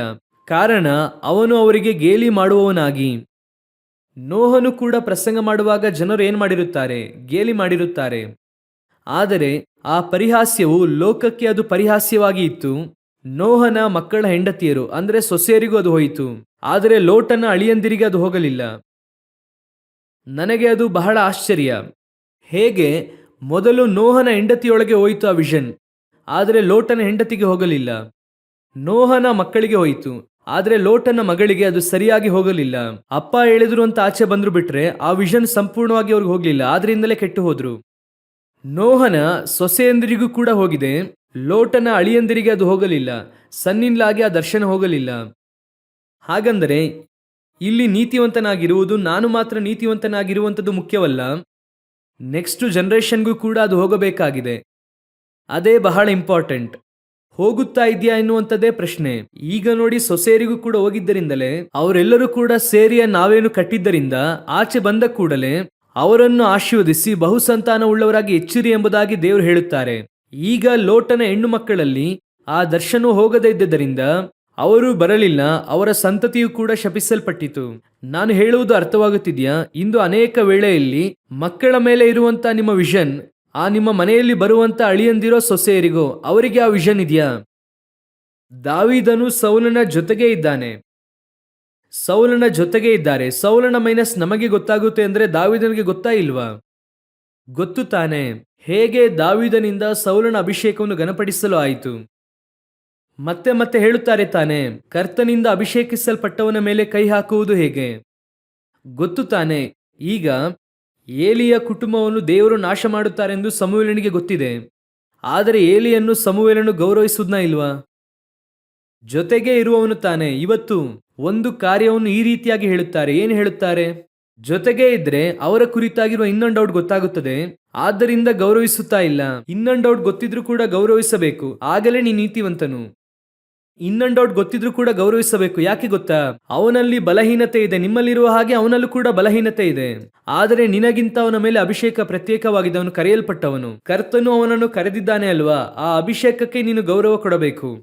ಇವತ್ತು ಆತ್ಮೀಕ ಕುಟುಂಬದಲ್ಲಿ ಇಂತಹ ಸಮಸ್ಯೆ ಹೋಗುತ್ತಾ ಇದೆ, ಸೇವಕರ ಕುಟುಂಬದಲ್ಲಿ ಹೋಗುತ್ತಾ ಇದೆ. ಯಾಜಕ ಕಾಂಡ ಪುಸ್ತಕ 21ನೇ ಅಧ್ಯಾಯ 12ನೇ ವಾಕ್ಯವನ್ನು ಓದಿರಿ. ಇದಕ್ಕಾಗಿ ದೇವಸ್ಥಾನವನ್ನು ಬಿಡಲೇಬಾರದು, ಬಿಟ್ಟು ಹೋದರೆ ತಾನು ಸೇವಿಸುವ ದೇವರ ಮಂದಿರದ ಗೌರವಕ್ಕೆ ಕುಂದು ಬರುವುದು. ತನ್ನ ದೇವರ ಅಭಿಷೇಕ ತೈಲವನ್ನು ತಲೆ ಮೇಲೆ ಹೊಯ್ಯಿಸಿಕೊಂಡು ಪ್ರತಿಷ್ಠಿತನಾಗಿದ್ದಾನಲ್ಲ, ನಾನು ಯೆಹೋವನು. ಹಾಗಾದರೆ ಅವರು ಏನು ಹೇಳುತ್ತಾ ಇದ್ದಾರೆ? ಅವನು ಯಾರೆನ್ನುವುದು ಎರಡನೇದಾಗಿ ಅಪ್ಪ, ಅವನ ಮೇಲೆ ಅಭಿಷೇಕ ತೈಲ ಎನ್ನುವಂತಹ ಕಿರೀಟ ಇದೆ. ಈಗ ಯೋಚನೆ ಮಾಡಿ ನೋಡಿ, ಒಂದು ಉದಾಹರಣೆಗೆ ಹೇಳುತ್ತೇನೆ. ನಾನು ಹೇಳುತ್ತಿರುವುದು ಉದಾಹರಣೆಗೆ. ಈಗ ಮುಖ್ಯಮಂತ್ರಿಗೆ ಮಗ ಇದ್ದಾನೆ.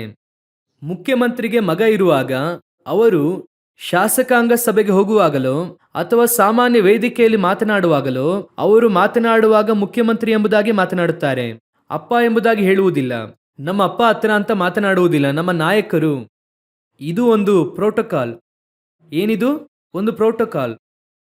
ಆ ಪ್ರೋಟೋಕಾಲ್ ಪ್ರಕಾರ ಈಗ ಅಪ್ಪ ಸೈನ್ಯದ ಅಧ್ಯಕ್ಷರಾಗಿದ್ದಾರೆ, ಮಗ ಅವರ ಕೆಳಗೆ ಒಬ್ಬ ಅಧಿಕಾರಿಯಾಗಿದ್ದಾನೆ ಎಂಬುದಾಗಿ ಇಟ್ಟುಕೊಳ್ಳಿ. ಆ ಸ್ಥಳದಲ್ಲಿ ಮಿಲಿಟರಿ ಪೆರೇಡಲ್ಲಿ ಬರುವಾಗ ಅಪ್ಪ ಚೆನ್ನಾಗಿದ್ದೀರಾ ಅಪ್ಪ ಎಂಬುದಾಗಿ ಕೇಳೋಕ್ಕಾಗಲ್ಲ. ಏನ್ ಮಾಡಬೇಕು? ಸೆಲ್ಯೂಟ್ ಹೊಡೆಯಲೇಬೇಕು. ಅಪ್ಪ ಜಡ್ಜ್ ಆಗಿದ್ದಾರೆ, ಮಗ ವಕೀಲನಾಗಿದ್ದಾರೆ. ಅಲ್ಲಿ ಬಂದು ಅಪ್ಪ ನಮ್ಮ ಕೇಸೆ ಅಂದರೆ ಆಚೆ ಹೋಗು ಅನ್ನುತ್ತಾರೆ. ನೀನು ಮನೆಯೊಳಗೆ ನನಗೆ ಅಪ್ಪ, ಕೋರ್ಟಲ್ಲಿ ಯಾರು? ಮಾನ್ಯ ನ್ಯಾಯಾಧೀಶರೇ ಎಂಬುದಾಗಿ ಹೇಳಬೇಕು, ಯುವರ್ ಆನರ್ ಎಂಬುದಾಗಿ ಹೇಳಬೇಕು. You must give respect to that particular posting. ಅವನ ಮೇಲೆ ಅಭಿಷೇಕ ತೈಲ ಎನ್ನುವಂಥ ಕಿರೀಟ ಇದೆಯಲ್ವಾ, ಇವತ್ತು ಆ ಗೌರವ ಇದೆಯಾ? ಗೌರವವನ್ನು ಸಲ್ಲಿಸುತ್ತಾ ಇದ್ದೇವಾ? ಸೇವಕರಿಗೆ ಸ್ವಂತ ಮನೆಯಲ್ಲೇ ಇವತ್ತು ಮರ್ಯಾದೆ ಇಲ್ಲ, ಸ್ವಂತ ಮಕ್ಕಳ ಹತ್ರ ಮರ್ಯಾದೆ ಇಲ್ಲ. ಅವನು ಹೇಳುತ್ತಾನೆ, ನಮ್ಮ ಅಪ್ಪನ ಬಗ್ಗೆ ಗೊತ್ತು, ನಿಮ್ಮ ಅಪ್ಪನ ಬಗ್ಗೆ ಗೊತ್ತು, ಆದರೆ ಸೇವಕನ ಕುರಿತಾಗಿ ಗೊತ್ತಿಲ್ಲ. ಯಾಕಂದ್ರೆ ನಿಮ್ಮ ಅಪ್ಪನನ್ನು ಅಭಿಷೇಕ ಮಾಡಿ ಕರೆದದ್ದು ದೇವರು, ನೀನಲ್ಲ. ನೀನು ಹುಟ್ಟುವುದಕ್ಕಿಂತ ಮುಂಚಿತವಾಗಿ ದೇವರು ನಿಮ್ಮ ಅಪ್ಪನನ್ನು ಕರೆದ್ರು. ಅಬ್ರಹಾಮನು ಇಷ್ಮಾಯಲನ ದೃಷ್ಟಿಯಲ್ಲಿ, ಈಸಾಕನ ದೃಷ್ಟಿಯಲ್ಲಿ ಒಂದು ವೇಳೆ ಕೆಟ್ಟವನಾಗಿರಬಹುದು, ಆದರೆ ದೇವರ ದೃಷ್ಟಿಯಲ್ಲಿ ಅವನು ನೀತಿವಂತನು. ಹೌದು, ಅವನು ದೇವರ ದೃಷ್ಟಿಯಲ್ಲಿ ನೀತಿವಂತನು. ಇಷ್ಮಾಯಲನ ದೃಷ್ಟಿಯಲ್ಲಿ ಯಾರು? ಒಂದು ತತ್ತಿ ನೀರನ್ನು ಕೊಟ್ಟು ರೊಟ್ಟಿಯನ್ನು ಕೊಟ್ಟು ನಮ್ಮನ್ನು ಅರಣ್ಯಕ್ಕೆ ಕಳುಹಿಸಿದರು. ಇವನೆಲ್ಲ ಅಪ್ಪನ? ಅವನೇ ಆ ಪ್ರಶ್ನೆ ಕೇಳುತ್ತಾನೆ. ಈಸಾಕನ ದೃಷ್ಟಿಯಲ್ಲಿ ಏನು? ಬೆಳಗ್ಗೆನೆ ನಮ್ಮ ಅಪ್ಪ ಆಚೆ ಹೋಗೋಣ ಬಾ ಎಂಬುದಾಗಿ ಕರ್ಕೊಂಡು ಹೋದ್ರು, ಅರ್ಲಿ ಮಾರ್ನಿಂಗ್. ನಾನು ಜೊತೆಗೆ ಹೋದ್ರೆ 3 ದಿನ ಪ್ರಯಾಣವಾದ ನಂತರ ಕೈಕಾಲು ಕಟ್ಟಿ ನನ್ನ ಮೇಲೆ ಕತ್ತಿ ಬೀಸುತ್ತಿದ್ದಾರೆ. ಇವನೆಲ್ಲ ಅಪ್ಪನ? ಇದೇ ಪ್ರಶ್ನೆ ಬರುತ್ತದೆ. ಆದರೆ ಬೈಬಲ್ ಹೇಳುತ್ತದೆ, ನಿನ್ನ ಒಬ್ಬನೇ ಪ್ರಿಯ ಮಗನಾಗಿದ್ದರೂ ಕೂಡ ನನಗೆ ಒಪ್ಪಿಸಿಕೊಡುವುದಕ್ಕೆ ಸಿದ್ಧನಾಗಿದ್ದರಿಂದ ನೀನು ನನಗೆ ವಿಧೇಯನಾಗಿದ್ಯಾ ಎಂಬುದಾಗಿ ಅರಿತಿದ್ದೇನೆ. ನಿನ್ನ ಮೇಲೆ ಇರುವಂತೆ ಈ ಅಭಿಷೇಕ, ಈ ಆಶೀರ್ವಾದ ನಿನ್ನ ಮೇಲೂ ನಿನ್ನ ಸಂತತಿಯ ಮೇಲೂ ಬರುತ್ತದೆ. ನಿಮ್ಮ ಅಪ್ಪ ತೆಗೆದ ಕತ್ತಿ ಯಾಕೆ ಗೊತ್ತಾ? ನಿಮ್ಮನ್ನು ಕತ್ತರಿಸುವುದಕ್ಕೆ ಅಲ್ಲ, ಅವರಿಂದ ಆಶೀರ್ವಾದ ಪಡೆದು ನಿಮಗೆ ಕೊಡುವುದಕ್ಕೆ. ಅನೇಕ ಸಮಯದಲ್ಲಿ ನಿಮ್ಮ ತಂದೆ ತಾಯಿ ಸ್ಪಿರಿಚುವಲ್ ಆಗಿ ಇರುವಾಗ ಅವರು ನಿಮ್ಮ ದೃಷ್ಟಿಗೆ ಒಂದು ವೇಳೆ ಕೆಟ್ಟವರಾಗಿ ಇರಬಹುದು. ಅವರು ಮಾಡುವುದು ನಿಮಗೆ ಕೆಟ್ಟದಾಗಿ ಅನಿಸುತ್ತದೆ, ಆದರೆ ಅವರು ಮಾಡುವುದರ ಹಿಂದೆ ದೇವರ ಒಂದು ಮಹಾದೊಡ್ಡ ಉದ್ದೇಶ ಇರುತ್ತದೆ. ಅಷ್ಟೇ ಯಾಕೆ ನಿಮ್ಮ ತಂದೆ ತಪ್ಪಾದವರಾಗಿರಬಹುದು, ತಾಯಿ ತಪ್ಪಾದವರಾಗಿ ಇರಬಹುದು. You must obey and you must give respect. ಯಾಕಂದ್ರೆ ಅವರ ಮೇಲೆ ಇರುವಂತ ಅಭಿಷೇಕವು ಅಂತಹದ್ದು. ಇವತ್ತು ಆ ಅಭಿಷೇಕ, ನೋಹನ ಒಳಗೆ ಇದ್ದಂತ ದರ್ಶನವನ್ನು ಅವನ ಮಕ್ಕಳು ಮಾತ್ರವಲ್ಲ, ಅವನ ಸೊಸೆಯರು ಕೂಡ ಘನಪಡಿಸಿದರು. ನಾವೇ ಇನ್ನು ಒಟ್ಟಾಗಿ ಸೇರಿ ಮಾಡುತ್ತಾರೆ.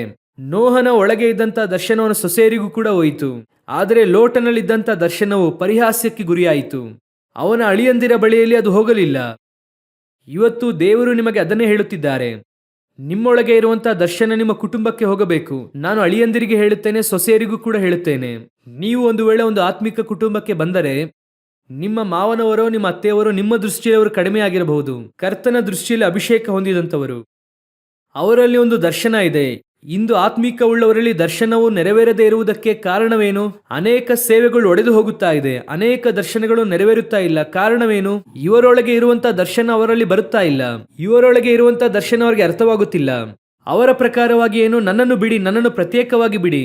ಕರ್ತನು ಒಬ್ಬರನ್ನು ಸೇರಿಸುತ್ತಾನೆ ಅಂದ್ರೆ ಅದರ ಹಿಂದೆ ಹೆವೆನ್ಲಿ ವಿಷನ್ ಇದೆ, ಹೆವೆನ್ಲಿ ದೇವರ ಯೋಜನೆ ಇದೆ. ನೋಹನ ಕುಟುಂಬದಲ್ಲಿ ಯಾಕೆ ಸೊಸೆಯರು ಬಂದರು? ಶೇಮ್ ಯಾಫೇತ್ ಅವರಿಗೆ ಹುಟ್ಟುವಂತ ಮಕ್ಕಳ ಮೂಲಕವಾಗಿಯೇ ಭೂಮಿಯು ತುಂಬಲ್ಪಡಬೇಕು. ಆ ಶೇಮ್ ವಂಶದಲ್ಲಿ ಅಬ್ರಹಾಮನಿಂದ ಈಸಾಕನು, ಈಸಾಕನಿಂದ ಯಾಕೋಬ, ಯಾಕೋಬನಿಂದ ಯೂದ, ಯೂದನಿಂದಲೇ ಯೇಸು ಬರಬೇಕು. ಆ ಯೇಸು ಕ್ರಿಸ್ತನ ಮೂಲಕವಾಗಿ ಅನ್ಯ ಜನರು ಆಶೀರ್ವದಿಸಲ್ಪಡಬೇಕು. ಎಷ್ಟು ದೊಡ್ಡ ಉದ್ದೇಶ ಇದೆ ಎಂಬುದಾಗಿ ನೋಡಿ. ಆ ಶೇಮ್ ಹೆಂಡತಿಯ ಮೂಲಕ ಬಂದದರಲ್ಲಿ ಆಕೆಯ ಹೆಸರು ಕೂಡ ಇಲ್ಲ, ಬೈಬಲ್ನಲ್ಲಿ ಹೆಸರೇ ಇಲ್ಲ. ಆ ಶೇಮ್ ಹೆಂಡತಿಯಲ್ಲೇ ಇಷ್ಟೊಂದು ಕಾನ್ಸೆಪ್ಟ್ ಇದೆ. ಇವತ್ತು ನಮಗೆ ಆ ದರ್ಶನ ಅರ್ಥವಾಗುತ್ತಿಲ್ಲ. ನಾನು ನನ್ನದು ಆ ದರ್ಶನ ಹೋಗದೇ ಇದ್ದದ್ರಿಂದ ಲೋಟನ ಕುಟುಂಬ ನಾಶವಾಗಿ ಹೋಯಿತು, ನಾಶವಾಗಿ ಹೋಯಿತು. ಅಳಿಯಂದಿರು ಗೇಲಿ ಮಾಡಿದ್ರು. ಏನಾಯಿತು? ಈಗಲೂ ಹೇಳುತ್ತೇನೆ, ಇಡೀ ಬೈಬಲ್ನಲ್ಲೇ ಹೇಳುತ್ತೇನೆ, ಪರಿಹಾಸ್ಯ ಮಾಡಿದಂಥವನು ಜಯಿಸಿದ್ದು ಚರಿತ್ರೆಯಲ್ಲೇ ಇಲ್ಲ. ಲೋಟನ ಅಳಿಯಂದಿರಾಗಿರಲಿ, ಇಷ್ಮಾಯೇಲನಾಗಿರಲಿ, ಸೈತಾನನೇ ಆಗಿರಲಿ, ಶಿಮಿಯನು ಆಗಿರಲಿ, ಪರಿಹಾಸ್ಯ ಮಾಡಿದವನು ಜಯಿಸಿದ್ದಾಗಿ ಇತಿಹಾಸದಲ್ಲೇ ಇರುವುದಿಲ್ಲ. ಅವರ ಮೇಲೆ ಇರುವಂತಹ ದರ್ಶನ ನಿಮ್ಮ ದೃಷ್ಟಿಯಲ್ಲಿ ಒಂದು ವೇಳೆ ಪರಿಹಾಸ್ಯ ಮಾಡುವಂಥದ್ದಾಗಿ ಇರಬಹುದು. ಏನ್ರಿ ಲೋಟನು ಸುಮ್ಮನೆ ಲೋಕ ಅಳಿಯುತ್ತದೆ, ಸೋದೋಮ್ ಅಳಿಯುತ್ತದೆ ಎಂಬುದಾಗಿ ಹೇಳುತ್ತಿದ್ದಾರೆ. ನಿಮ್ಮ ಅಪ್ಪ ಹಾಗೆ ಹೇಳುತ್ತಾರೆ, ನೀನು ಬೇರೆ ಅದನ್ನು ಕೇಳುತ್ತೀಯ. ಆದರೆ ಆ ಪರಿಹಾಸ್ಯವು ಮರುದಿನ ಬೆಳಗ್ಗೆ ಅವರನ್ನು ಕೊಂದು ಹಾಕಿತು. ಇಷ್ಮಾಯೇಲನು ಈಸಾಕನಿಗೆ ಮಾಡಿದ ಪರಿಹಾಸ್ಯ ಅವನನ್ನು ಅರಣ್ಯಕ್ಕೆ ಕೊಂಡೊಯ್ಯಿತು. ಪರಿಹಾಸ್ಯ ಮಾಡುವಂಥದ್ದು ದೇವರಿಗೆ ಇಷ್ಟವಾಗದೇ ಇರುವಂತಹ ಗುಣ. ಪರಿಹಾಸ್ಯ ಮಾಡುವವರ ಸಂಗಡ ಕೂರಬೇಡ ಎಂದು ವಾಕ್ಯ ಹೇಳುತ್ತದೆ. ಆದರೆ ನೀನು ಆತ್ಮಿಕ ಕುಟುಂಬದಲ್ಲಿ ಕೂತು ಪರಿಹಾಸ್ಯ ಮಾಡುತ್ತಾ ಇದ್ದೀಯಾ? ಈಗಲೂ ಹೇಳುತ್ತೇನೆ, ಯಾವುದೇ ಸೇವಕರನ್ನು, ಯಾವುದೇ ಅಭಿಷಕ್ತರನ್ನು ದಯವಿಟ್ಟು ಪರಿಹಾಸ್ಯ ಮಾಡಬೇಡಿ. ಅದು ಒಂದು ಆತ್ಮಿಕ ಕುಟುಂಬಕ್ಕೆ ಬಂದ್ರ, ಯಾಕೆ ನಾನು ಈ ಕುಟುಂಬಕ್ಕೆ ಬಂದೆ, ಯಾಕೆ ಈ ಕುಟುಂಬಕ್ಕೆ ದೇವರು ನನ್ನನ್ನು ಸೇರಿಸಿದ್ರು? ನೀನು ಅಳಿಯನೇ ಆಗಿರು, ಸೊಸೆಯೇ ಆಗಿರು, ಏನ್ ಬೇಕಾದ್ರೂ ಆಗಿರು. ನಾನು ಯಾಕೆ ಈ ಕುಟುಂಬಕ್ಕೆ ಬಂದೆ? ದೇವರು ನನ್ನನ್ನು ಯಾಕೆ ಇಲ್ಲಿ ಕರೆತಂದಿದ್ದಾರೆ ಅಂದರೆ, ನನ್ನ ಆ ಮಾವನವರು, ಅತ್ತೆಯವರು, ಅಪ್ಪ ಅಥವಾ ಅಮ್ಮ ಅವರ ದರ್ಶನವನ್ನು ಹಾಗೆ ಮುಂದುವರಿಸುತ್ತಾ ಯೇಸು ಕ್ರಿಸ್ತನು ಬರುವ ತನಕ ಆ ಕೊಂಡು ಹೋಗುವಂತ ಚೈನಲ್ಲಿ ನಾನಿದ್ದೇನೆ. ಅವರು ಓಡಿ ಮುಗಿಸಿ ಆ ಗೂಡಾರವನ್ನು ನನಗೆ ಕೊಟ್ಟಿದ್ದಾರೆ. ಈಗ ಆ ಗೂಡಾರವನ್ನು ಓಡಿ ಮುಗಿಸಿ ನಾನು ನೆಕ್ಸ್ಟ್ ಜನರೇಷನ್ಗೆ ಕೊಡಬೇಕು. ಅವರು ಓಡಿ ಮುಗಿಸಿ ಇನ್ನೊಬ್ಬರಿಗೆ ಕೊಡಬೇಕು. ಅವರು ಬರುವ ತನಕ ಈ ರಿಲೇ ರೇಸ್ ನಡೆಯುತ್ತಲೇ ಇರಬೇಕು. ಆ ವಿಷನ್ ನಿಮಗೆ ಬರಬೇಕು. ಅತ್ತೆಯವರಿಗೆ ವಯಸ್ಸಾದ್ರೆ ಏನು, ಸ್ವಲ್ಪ ದಿನಗಳು ಏನೂ ಅವರಿಗೆ ಆಗುವುದಿಲ್ಲ. ಅವರ ಕಡೆಯ ದಿನಗಳಲ್ಲಿ ಕಳೆದ 5 ವರ್ಷಗಳು ಅಥವಾ 3 ವರ್ಷಗಳು ಅವರು ಮಗುವಿನಂತೆ ಇರುತ್ತಾರೆ. ಡೈಪರ್ ಕೂಡ ಬದಲಾಯಿಸುವ ಹಾಗೆ ಇರುತ್ತದೆ. ನಾನು ಹೇಳುತ್ತೇನೆ, ನೀವು ಮಾಡುವ ಕೆಲಸವನ್ನು ಯಾರು ನೋಡುತ್ತಾರೋ ಇಲ್ವೋ, ಪರಲೋಕ ನೋಡುತ್ತಾ ಇದೆ. ಅದಕ್ಕಾಗಿರೋ ಪ್ರತಿಫಲವನ್ನು ನಿಶ್ಚಯವಾಗಿ ಪರಲೋಕ ಕೊಡುತ್ತದೆ. ಈಗಲೂ ಹೇಳುತ್ತೇನೆ, ನಿಮ್ಮನ್ನು ಯಾರ್ಯಾರು ಒಳ್ಳೆಯ ಪಾಸ್ಟ್ರು, ಒಳ್ಳೆಯ ಮಗ ಅಂತ ಹೇಳುತ್ತಾರೋ, ಚರ್ಚಲ್ಲಿ ನೋಡುವಾಗ ಸಿಸ್ಟ್ರು ಬಹಳ ಒಳ್ಳೆಯವರು, ನಾನಿದನ್ನು ತಪ್ಪಾಗಿ ಹೇಳುತ್ತಿಲ್ಲ. ಆದರೆ ನಿಮ್ಮ ಮನೆಯಲ್ಲಿರುವಂತ ಅತ್ತೆನೋ, ಮಾವನೋ, ತಾಯಿಯೋ, ತಂದೆಯೋ, ಅವರು ಸಾಯುವಾಗ ನಿನ್ನ ತಲೆ ಮೇಲೆ ಕೈ ಇಟ್ಟು ಆಶೀರ್ವದಿಸಿ ಹೋಗಬೇಕು. ಆ ಆಶೀರ್ವಾದವೇ ಕಡೆಯ ತನಕ ನಿಲ್ಲುತ್ತದೆ. ಊರಲ್ಲೆಲ್ಲ ಒಳ್ಳೆ ಹೆಸರು ತೆಗೆದುಕೊಂಡು ನಿಮ್ಮ ತಂದೆಯೋ ತಾಯಿಯೋ ನಿಮ್ಮನ್ನು ಶಪಿಸಿದ್ರೆ ಅದು ಕಷ್ಟ. ಇವತ್ತು ಅನೇಕ ಕುಟುಂಬಗಳಲ್ಲಿ ಇದೇ ನಡೆಯುತ್ತಾ ಇದೆ. ಇವತ್ತು ಎಷ್ಟೋ ಕುಟುಂಬಗಳಲ್ಲಿ ಒಡೆದು ಹೋಗಿ ದರ್ಶನವು ಒಡೆದು ಹೋಗಿದೆ ಗೊತ್ತಾ? ಕ್ರೈಸ್ತ ಕುಟುಂಬಗಳು ದರ್ಶನವನ್ನು ಕೂತು ಒಡೆಯುತ್ತಾ ಇದ್ದಾರೆ. ಚೆನ್ನಾಗಿ ತಿಳಿದುಕೊಳ್ಳಿರಿ, ಲೋಟನ ದರ್ಶನವು ಅವನ ಅಳಿಯಂದಿರ ಹತ್ರ ಹೋಗಲಿಲ್ಲ, ಮಕ್ಕಳಲ್ಲಿ ಹೋಗಲಿಲ್ಲ. ಆ ಸಂತತಿಯು ಶಪಿಸಲ್ಪಟ್ಟಿತು. ನೋಹನ ದರ್ಶನವು ಅವನ ಸಂತತಿಯೊಳಗೆ ಹೋಯಿತು, ಅವನ ಸೊಸೆಯರಿಗೆ ಹೋಯಿತು. ಆ ಸಂತತಿಯು ಆಶೀರ್ವದಿಸಲ್ಪಟ್ಟು ಇವತ್ತಿನ ತನಕ ಆ ಸಂತತಿಯು ಭೂಮಿಯ ಮೇಲೆ ಇದೆ. ಹಾಲೆಲೂಯ. ಬಹಳ ಮುಖ್ಯ, ಬಹಳ ಮುಖ್ಯ. ಪರಿಹಾಸ್ಯ ಮಾತ್ರ ಮಾಡಬೇಡಿ, ಅಂದ್ರೆ ಉದಾಸೀನವಾಗಿಡಬೇಡಿ. ಒಂದು ವೇಳೆ ನಿಮ್ಮಿಂದ ನೋಡೋಕ್ಕಾಗ್ಲಿಲ್ವಾ, ನೋಡಲಿಕ್ಕೆ ಆಗದೇ ಇರೋ ಸಿಚುವೇಶನ್ ಬರುತ್ತದೆ. ಯಾಕಂದ್ರೆ ನಮಗೂ ಒಂದು ಬ್ರೇಕಿಂಗ್ ಪಾಯಿಂಟ್ ಇದೆ. ಆ ಹಂತದಲ್ಲಿ ಆಗ್ಲಿಲ್ಲ ಅಂದ್ರೆ ಒಬ್ಬರನ್ನ ಇಟ್ಟು ನೋಡಿಕೊಳ್ಳಿ, ಏನಾದ್ರೂ ಒಂದನ್ನು ಮಾಡಿ.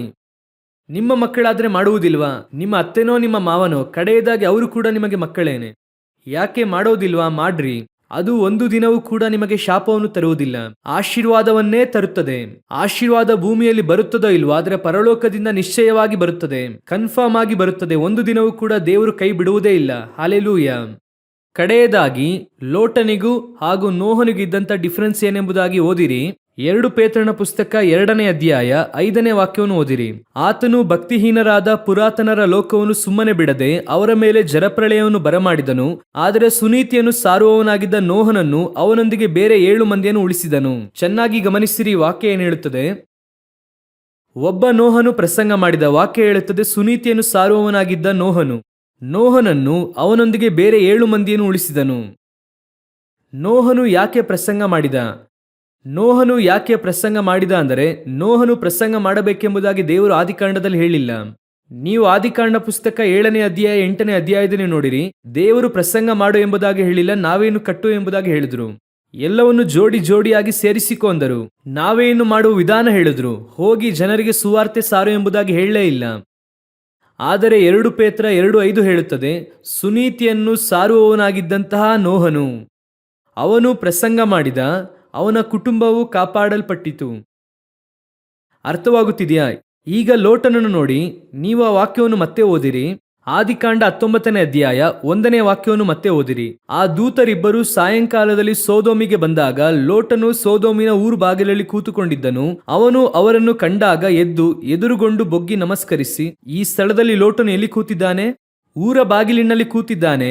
ಆದರೆ ಲೋಟನಿಗೆ ಸೋದೋಮ್ ಕುರಿತಾದಂತಹ ಭಾರ ಇದೆ. ಅದೇ 2 ಪೇತ್ರ 2:8. ಆ ನೀತಿವಂತನು ಅವರ ನಡುವೆ ಇದ್ದುಕೊಂಡು ಅವರ ಅನ್ಯಾಯ ಕೃತ್ಯಗಳನ್ನು ನೋಡುತ್ತಾ ಕೇಳುತ್ತಾ ಅವುಗಳ ನಿಮಿತ್ತ ದಿನೇ ದಿನೇ ತನ್ನ ನೀತಿಯುಳ್ಳ ಆತ್ಮದಲ್ಲಿ ಬಹಳವಾಗಿ ಕರಕರೆಗೊಂಡನು. ಈಗ ವಾಕ್ಯ ಏನು ಹೇಳುತ್ತದೆ? ಚೆನ್ನಾಗಿ ಗಮನಿಸಿರಿ. ಲೋಟನನ್ನು ಅವರು ರಕ್ಷಿಸಲು ವಾಕ್ಯ ಏನು ಹೇಳುತ್ತದೆ? ಸೋದೋಮಿನಲ್ಲಿ ಅನ್ಯಾಯ ಕೃತ್ಯ ದಿನೇ ದಿನೇ ನಡೆಯುತ್ತಾ ಇದೆ. ನೋಡುತ್ತಾರೆ, ಕೇಳುತ್ತಾರೆ, ಮನಸ್ಸಿನಲ್ಲಿ ಬಾಧೆ ಇದೆ, ಆದರೆ ಊರ್ ಬಾಗಿಲಿನಲ್ಲಿ ಹೋಗಿ ಕೂರುತ್ತಾರೆ. ಇದು ನನ್ನನ್ನು ಏನು ಕೂಡ ಮಾಡಬಾರದು, ಇದು ನನ್ನನ್ನು ಬಾಧಿಸಬಾರದು, ನಾನು ನನ್ನನ್ನು ನೀತಿವಂತನಾಗಿ ಕಾಪಾಡಿಕೊಳ್ಳಬೇಕೆಂಬುದಾಗಿ ಹೇಳಿ ಹೋಗಿ ಎಲ್ಲಿ ಕೂತರವರು? ಸೋದೋಮಿನ ದ್ವಾರದಲ್ಲಿ ಕೂತರು. ಅವರು ಹೋಗಿ ಕೂತರು, ಅವರು ಮಾತ್ರ ಕಾಪಾಡಲ್ಪಟ್ಟರು. ಆದರೆ ನೋಹನು, ಅವನು ಮಾತ್ರವಲ್ಲ, ಒಂದು ಗುಂಪನ್ನು ಕಾಪಾಡಬೇಕೆಂಬುದಾಗಿ ಬಯಸಿದನು. ಅವನ ಕುಟುಂಬ ಕಾಪಾಡಲ್ಪಟ್ಟಿತು. ಇದೇ ಇವರಿಬ್ಬರಿಗಿರುವಂಥ ಡಿಫರೆನ್ಸ್. ನನಗೆ ಗೊತ್ತಿದೆ, ಆದರೆ ಆ ಸತ್ಯವನ್ನು ತಿಳಿದು ನಾನು ಮಾತ್ರ ಕಾಪಾಡಲ್ಪಡಬೇಕು, ನನ್ನ ಕುಟುಂಬ ಮಾತ್ರ ಕಾಪಾಡಲ್ಪಡಬೇಕೆಂಬುದಾಗಿ ಅಲ್ಲಿಗೆ ನಿಲ್ಲಿಸುವುದಾದರೆ ಅದು ನಿಮ್ಮೊಂದಿಗೇನೆ ಹೋಗುತ್ತದೆ. ನಿಮ್ಮೊಳಗೆ ಒಂದು ಭಾವನೆ ಬರಬೇಕು, ದೇವರು ಹೇಳುವುದಿಲ್ಲ. ನಿಮ್ಮಲ್ಲಿ ಒಂದು ಆಲೋಚನೆ ಬರಬೇಕು. ಏನು ಗೊತ್ತಾ? ನಾನು ಮಾತ್ರವಲ್ಲ, ನನ್ನ ಮೂಲಕವಾಗಿ ಒಂದು ಗುಂಪೇ ಕಾಪಾಡಲ್ಪಡಬೇಕು. ಅವರು ಬರುತ್ತಾರೆ ಬರುವುದಿಲ್ಲ ಎನ್ನುವುದು ಬೇರೆ ವಿಷಯ. ವಾಕ್ಯ ಹೇಳುತ್ತದೆ, ಸುನೀತಿಯನ್ನು ಸಾರುವವನಾಗಿದ್ದ ನೋಹನು ದಿನೇ ದಿನೇ ಸಾರುವವನಾಗಿದ್ದ. ಇವತ್ತು ನೀತಿಯನ್ನು ಸಾರುತ್ತಾ ಇದ್ದೇವಾ? ಇವತ್ತು ಸುವಾರ್ತೆಯನ್ನು ಸಾರುವಂಥದ್ದು ಸಭೆಯಲ್ಲಿದೆಯಾ? ಇವತ್ತು ಕುಟುಂಬ ರಕ್ಷಿಸಲ್ಪಡುವುದರ ಇನ್ನೊಂದು ಪಾರ್ಟು ಅದರೊಳಗೆ ಇದೆ. ನೋಹನು ಸುನೀತಿಯನ್ನು ಸಾರುವವನಾಗಿದ್ದ. ನೋಹನು ಅವನೊಂದಿಗೆ 7 ಮಂದಿ ರಕ್ಷಿಸಲ್ಪಟ್ಟರು, ಕಾಪಾಡಲ್ಪಟ್ಟರು ಎಂಬುದಾಗಿ ಇದೆ. ಅದರ ಹಿಂದಿನ ವಾಕ್ಯವು ಹೇಳುತ್ತದೆ ಸುನೀತಿಯನ್ನು ಸಾರುವವನಾಗಿದ್ದ ನೋಹನು ಎಂಬುದಾಗಿ. ಹಾಗಂದ್ರೆ ಏನರ್ಥ? ಅವನು ಒಂದು ಗುಂಪನ್ನು ಕಾಪಾಡಬೇಕೆಂದು ಬಯಸಿದ, ಆದ್ದರಿಂದ ಭಾರದೊಂದಿಗೆ ಪ್ರಸಂಗ ಮಾಡ್ದ. ಅವನ ಕುಟುಂಬವು ಕೂಡ ರಕ್ಷಿಸಲ್ಪಟ್ಟಿತು. ನಿಮ್ಮ ಕುಟುಂಬ ಕಾಪಾಡಲ್ಪಡುವುದರಲ್ಲಿ ಈಸಿಯಾದ ಒಂದು ರೂಟ್ ಇದೆ. ಏನ್ ಗೊತ್ತಾ? ನೀವು ಇನ್ನೊಂದು ಕುಟುಂಬ ಕಾಪಾಡಲ್ಪಡಬೇಕೆಂಬ ಆಸೆಯಿಂದ ಇರ್ರಿ. ಅವರಿಗೆ ಪ್ರಸಂಗ ಮಾಡಬೇಕು, ಅವರಿಗೆ ಸಾರಬೇಕು. ಮುಂಚೆ ಎಲ್ಲ ಯೇಸುವನ್ನು ಅಂಗೀಕರಿಸಿಕೊಂಡ ನಂತರವಾಗಿ ನಮಗೆ ಯಾರು ಕೂಡ ಸುವಾರ್ತೆಯನ್ನು ಸಾರಿ ಎಂಬುದಾಗಿ ಹೇಳಿಕೊಡಲಿಲ್ಲ.